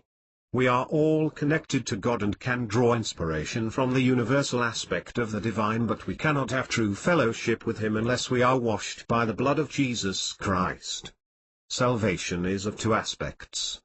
Salvation from ignorance through knowledge, gnosis, learning, and salvation from sins through knowledge, oida, to know fully, and belief of Jesus Christ as God and Saviour. John 8:32 And ye shall know the truth, and the truth shall make you free. Why does Theosophy, New Age and Gnosis contain so much knowledge about the nature of the universe and God to the extent that it makes Christianity appear as if we know so little? The reason is because one side has been focusing mainly on the universal aspect of God while the other has been focusing mainly on the personal aspect. The question is, who is the one at work manipulating world events and making things happen that way? The person can be none other than the most powerful heavenly being in the universe. The one who was full of wisdom and perfect in beauty. His name means bringing light. His name is Lucifer, the anointed cherub. Who else has all knowledge of the universe and the different planes of reality than him? Who else knows more about the nature of God than him? But being the greatest in heaven, he chose to think that he could be like the Most High. He desired to exalt his throne above the stars of God, but Jesus cast him out of heaven. Lucifer fell like lightning from heaven because he had sinned against God with his wrong thinking, ignorance and pride. Though he was full of wisdom, he still had the free will to choose his thoughts. He chose to think wrongly and hence sinned through ignorance. Wrong thinking is ignorance, and ignorance is the only evil that leads to all other forms of evil, including pride, malice and hatred. And now the bringer of light is at work making people believe that there is no God or that God exists, but it is the God of a greater scope than the God of Christianity. His intention is to make spiritual people focus purely on the universal aspect of God and deny the personal aspect of God. By denying God as a personality, the person of Jesus Christ as God is denied. The Angel of Light's grand scheme is to make people develop themselves spiritually in of the universal aspect of God and then inserting himself in one name or another somewhere along the path as the God they should believe in. Lucifer knows that he cannot make a direct lie be a universally accepted truth. Therefore he knows that the best thing he can do is to promote the truth, not the whole but a portion. He knows that a lie cannot contend with the truth, therefore the art of deception is not to enforce the lie but to conceal the truth. The lie can be enforced when the truth is hidden. The way to conceal the truth is to control the vision that looks upon it, by making it focus on one area and away from another. Magician's misdirection. The portion of the truth that is missing can be replaced with error that can be complemented with the remaining portion of the truth, creating the perfect illusion.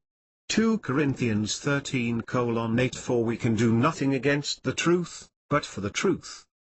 His other intention is to keep the Christians in as much ignorance as possible about the universal aspect of God. The less knowledge they have about the universal aspect, the less power they have. Lucifer makes Christians believe all kinds of things are satanic, evil and not of God when those things truly belong to God and not him. He even uses scripture and the law of God to make people shun away from knowledge considered to be doctrines of devils. The truth is mixed with error in every place. What good is light among light? Christians are called to be a light among darkness. Many symbols that belong to God are neither good nor evil, even though Lucifer may have made use of them in his own works. Dragons are actually cherubim that God created to cover his throne. The serpent was created by God as the most subtle creature in the garden. The entire signs of the Orion from Virgo to Leo was placed by God in the heavens to tell the story of salvation and Jesus Christ. Virgo represents the Virgin Mary and Leo represents Jesus as the victorious Lion of Judah. When Lucifer was cast from the world of spirit into the world of matter, he was jealous that God gave man dominion over the world of matter. Lucifer was God's greatest creation which had fallen. When God created another greatest creation which was man made in his image, Lucifer was jealous of man's dominion. Lucifer knew that if he could get man to sin against God, man's dominion would be shared with Satan. The fall of man gave place of the world throne to Lucifer. That is why Satan could tempt Jesus with the deal of sharing ownership of the material kingdom if Jesus would worship him. Revelation 12:7-9 And there was war in heaven, Michael and his angels fought against the dragon, and the dragon fought and his angels, and prevailed not, neither was their place found any more in heaven.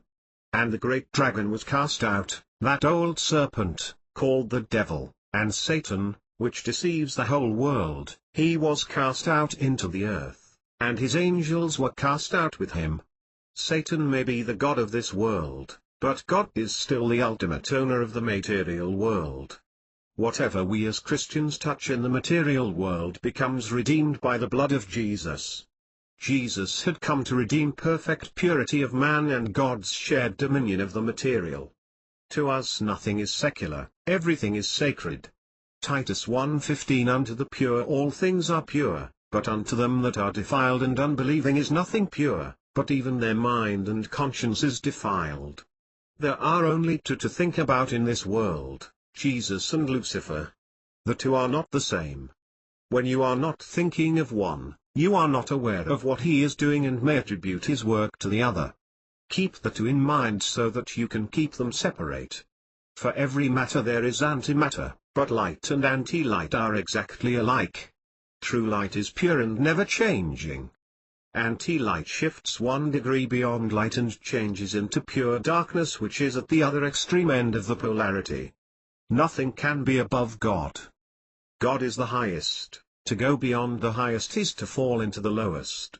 Universal knowledge is universal power. For this reason, the children of the world are wiser than children of light. It is time for the Christians to be wise as serpents and use the angel of light's tactics against himself. The tables have to be turned around against the Lucifer. We are the greater serpents, just like the serpent of Moses' rod that ate up all the serpents of Pharaoh's magicians. The wisest children of light are those that truly understand both the universal and personal aspect of God. End of days, truth about the great falling away. The great falling away will not be according to the idea of humanity becoming more carnal, material and worldly. Instead, humanity will become more spiritual, seeking divinity and knowledge of the inner worlds. Everyone will know that God exists and that we are all connected to the divine. People will focus on spiritual evolution and attaining enlightenment. We will come to a realization that we all worship the same God in different forms and approaches but of the same essence. There will be a great conscious awakening. There will be total integration of all the different religions and we will all be one. We will all be in spiritual harmony and having the same faith. All religious writings and doctrines will be reconciled and united under a common teaching which will point all man in the same direction. All knowledge of the science and arts will merge with knowledge of the heavenly planes and spiritual dimensions. Science and spirituality will finally become fully as one. Such a scenario will seem to be like an utopia on earth. A time where everyone unites, there is peace and heaven on earth. But this is the great falling away, not in the way that has been so commonly painted in the minds of people. This is how it will really happen. That's why a great many will be swept away and along with it totally oblivious to what's going on. Here is the shocking truth. The God that people are led to believe in will not be the true God. They will believe in only one half of the truth and not the other. They will believe in the universal aspect of God but not in the personal aspect. Unlike what most people believe about the Antichrist will not appear to be the Antichrist at all. Instead, he will be the Christ. The world will see him as the return of the Messiah and the second coming. The Christ that they worship in will not have a name. If he is given a name at all, it will not be Satan, devil or Jesus. The name that he will ultimately be known by will be the name, Lucifer. Of course the name will not be revealed except to those who are of much advanced level of initiation in the order, just like any cult or movement of Satan. In Scientology, the belief of an intergalactic ruler by the name of Xenu is only revealed when a member reaches OTI, which is an advanced level of initiation into the order. The name Lucifer as Christ will only be revealed at a much higher level of initiation in the New World Order of Freemasonry and the Illuminati. Even if the name Jesus Christ is being used, it will only be for the purpose of serving as a front or cover. Jesus Christ will be acknowledged as an ascended master, a great teacher or a prophet of God. Even if Jesus is acknowledged to be the Son of God, we will all also be proclaimed as sons and daughters of God simply because we are all created in the true image of God. Even if Jesus is acknowledged as God, man is also acknowledged as God because all is God. Matthew 7:22-23 Many will say to me in that day, Lord, Lord, have we not prophesied in thy name? And in thy name have cast out devils? And in thy name done many wonderful works? And then will I profess unto them, I never knew you, depart from me, ye that work iniquity. It is believed that the teachings of Buddha, Krishna and other divine man are all teachings used by Jesus Christ. But the truth is they are all teachings used by Lucifer. In every place of the Bible where Jesus appears, it will be revealed that Jesus is Lucifer and that they are both one and the same. Even the Bible is sabotaged by Lucifer. The new versions of the Bible are translated from Alexandrian manuscripts which are corrupted by Babylonian and Egyptian scribes. The only verse in the Bible that reveals the true name of Satan as Lucifer is in Isaiah 14:12. All other versions of the Bible has replaced the name Lucifer with morning star when it is actually Jesus who is the true morning star, Isaiah 14:12 Niv. With the name Lucifer removed, the reference of Lucifer as Satan then ceases to exist as a biblical truth. Only the King James Version of the Bible, which is translated from the uncorrupted manuscripts of Antioch, contains the true preserved Word of God. Because of that, the passage in Isaiah can read on as Lucifer/Jesus calling himself God and being crucified, pierced by the sword/spear, buried in the grave. Revelations 22:16 would then read as Jesus calling himself Lucifer, I am the bright and morning star Lucifer. Lucifer seeks to replace Jesus in every place he can. All the good and evil description of Jesus and Lucifer in the Bible will be presented as the great cosmic dance of God, which is God experiencing himself in different manifestations of good and evil. Good and evil will not be separate but just different aspects of God. In all the esoteric teachings, it seems that only the concept of God is presented, but the devil or Satan does not seem to exist. Where did he go? Well, he simply became the God. Hence there is no devil, there is only God.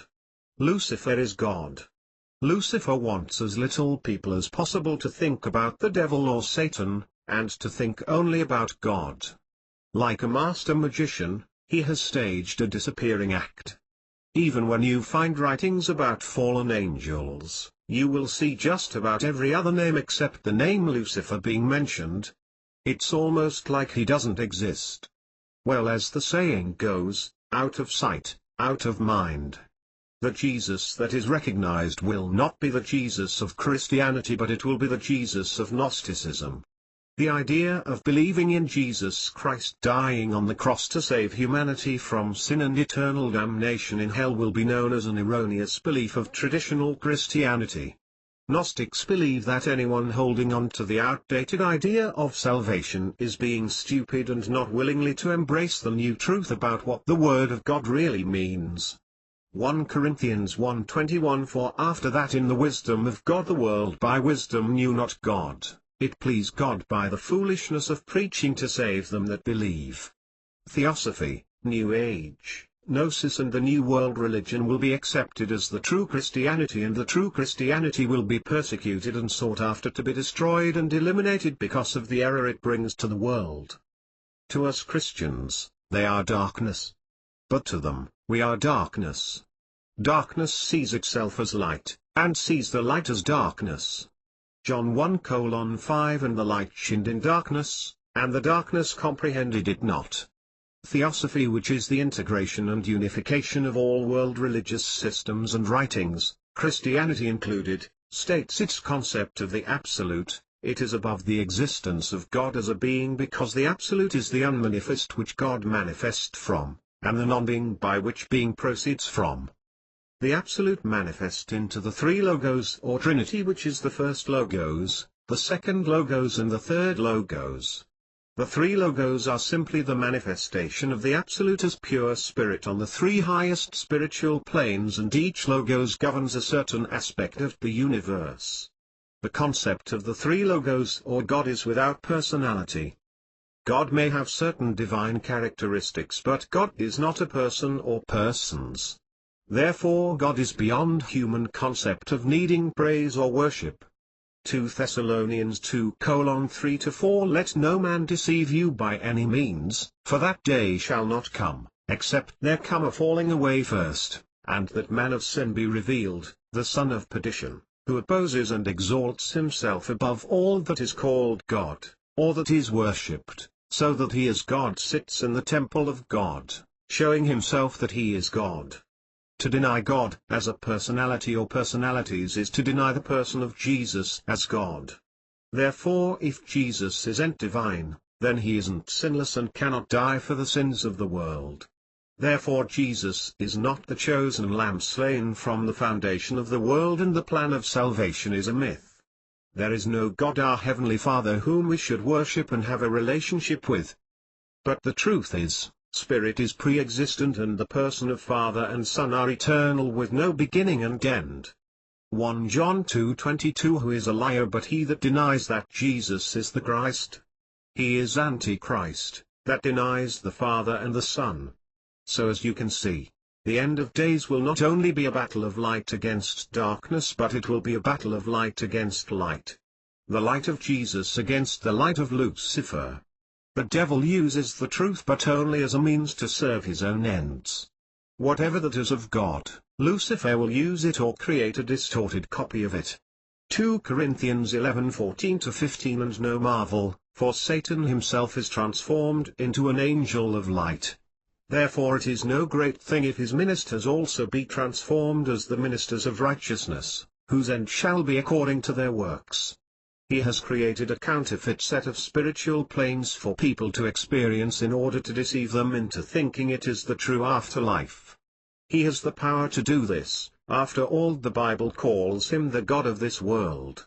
His archdemons have presented themselves as the archangels to mankind in various instances. The great deception of Lucifer is at work, but the universal aspect of God will allow it to befall those who attract it through the law of attraction, because they refuse to believe in the true gospel of salvation. 2 Thessalonians 2:9-12 Even him, whose coming is after the working of Satan with all power and signs and lying wonders, and with all deceivableness of unrighteousness in them that perish, because they received not the love of the truth, that they might be saved. And for this cause God shall send them strong delusion, that they should believe a lie, that they all might be damned who believed not the truth, but had pleasure in unrighteousness. Lucifer was originally the anointed cherub covering God's throne. He was full of wisdom and beauty, but has fallen from heaven because of his wrong thinking, ignorance and pride in wanting to exalt himself above God. He uses the Tao, the way of taking natural action, to accomplish his intentions. The way of the Tao is to align and redirect. This is the most subtle approach that Lucifer used to tempt man into sinning against God. He approached the woman instead of the man, and he did so in the form of a beautiful and majestic-looking serpent. He began with a question asking if God had said that they shall not eat of every tree in the garden. The woman replied that they may eat of every tree in the garden except the tree of knowledge of good and evil, for they will die if they do so. But the serpent said that they shall not surely die, and gave the reason that God knows the day they eat, their eyes shall be opened, and they shall be as gods, knowing both good and evil. So the woman fell for it and ate it, and she gave it to the man, who also ate it. The serpent knew it was easier to tempt the man through the woman than to do so directly. His tactic was to cast doubt on God's word first, and then to make them believe they will benefit from going against it. But Jesus also uses the Tao against Lucifer when he allowed the people instigated by the devil to kill him, and hence fulfilling his plan of salvation for mankind. Although Lucifer was the most powerful heavenly being, he is not fully omniscient. He thought that Jesus had come to reign as king over humanity, and never realized that he had actually come to die as the substitute for sins instead. 1 Corinthians 2:8 Which none of the princes of this world knew, for had they known it, they would not have crucified the Lord of glory. The Tao of Jesus is greater than the Tao of Lucifer. You can't fight sheep against wolf or dove against serpent. You have to use Tao against Tao, and we have the victory of Jesus over Lucifer always. Matthew 10:16 Behold, I send you forth as sheep in the midst of wolves, be ye therefore wise as serpents, and harmless as doves. In the end of days, there shall be a subtle movement of the Antichrist. But in the midst of it, there shall arise an ever subtler movement of the anti-Lucifer. For everything that God does, Lucifer attempts to counter. But God simply counters back. The wise children of light and defenders of the faith will be fighting powerfully against the forces of darkness in the battle of wolf against wolf and serpent against serpent. In the end, the true light of Christ shall prevail over the light of the Antichrist. Role of God, man and devil. The problem with the way many Christians think is that they attribute many of the evil things they do or that happen to them as the fault of the devil. But that is foolish way of thinking, because by attributing the cause of events to the world without instead of the world within, they are having an irresponsible and immature mentality. Herein lies the secret of power. Responsibility is power. When you acknowledge responsibility, you gain power. When you cast blame on some other entity, you are giving your power to that entity. The devil obviously would love Christians to blame him for everything bad that happens. It keeps them powerless and makes him powerful. Everything works according to the law of cause and effect. The notion of chance, luck, fate or destiny is actually the result of the law at work. Nothing escaped the law, everything is subjected to it. If it wasn't so, the entire universe would collapse in an instant. All things that exist in the world without are created from the world within. The world within is the world of thoughts. The world without is the world of conditions. Thoughts are the causes, conditions are the effects. This is according to the law of correspondence, as within, so without. Every thought results in its corresponding condition. Positive thoughts create positive conditions and negative thoughts create negative conditions. When you have this awareness, you can realize the truth of every matter. That there is an absolute process of cause and effect by which it consists of. It is equally erroneous to attribute every success as God's grace and nothing to do with the self at all. Such a mentality would only result in the person always thinking that whether something works or not would depend whether God decides to make it work. They will not be certain of how their thoughts and actions play a definite part in making it work. If everything depends on God and the devil, why do we even need to have a mind of our own at all? How ridiculous it is to think like that. It is truly absurd. So how to make sense of all these? The truth is, each of the two aforementioned beliefs are only half true. Yes, the devil does play a part to a certain extent in the evil conditions that are present in this world, but his work only has effect in our reality according to the law of attraction. The law states that all things are energy and like energy attracts like energy. We are all attracting into our reality those things, people and spiritual forces that are in harmony with the thoughts that we think. Yes, God's grace is what we should give glory to for every blessing that we have, but God's grace cannot override the free will He has given us in creating our own reality. If success has nothing to do with us, then we should not experience failure because God would always enforce success in every area of our lives. Herein is the truth about the role of God, man and devil. God works, man chooses and the devil deceives. The entire universe and all things in it operate according to the grace of God and the law of God. The law of God is both law of commandments and universal laws. This is not to say that evil is God's doing because God is holy, just and good. God has two aspects. The universal aspect and the personal aspect. The universal aspect of God is the universal power which is available to all. All things have their being and power through the universal aspect of God. When we say all things are the work of God, we are rightfully referring to the universal aspect of God. The work of evil that any entity operates is simply through using the universal aspect of God. Everything that the personal aspect, which is the person of God, does, is perfectly righteous. Man is given the power of free will by God to choose. The only true activity of free will is in thinking. Man chooses what to think and chooses by thinking. To choose consciously is to have conscious thinking. Only when we are aware of our thoughts and our ability to choose them can we be conscious in our thinking. God is always leading, we can choose whether to follow or not according to the thoughts that we think in harmony or out of harmony with the universal mind.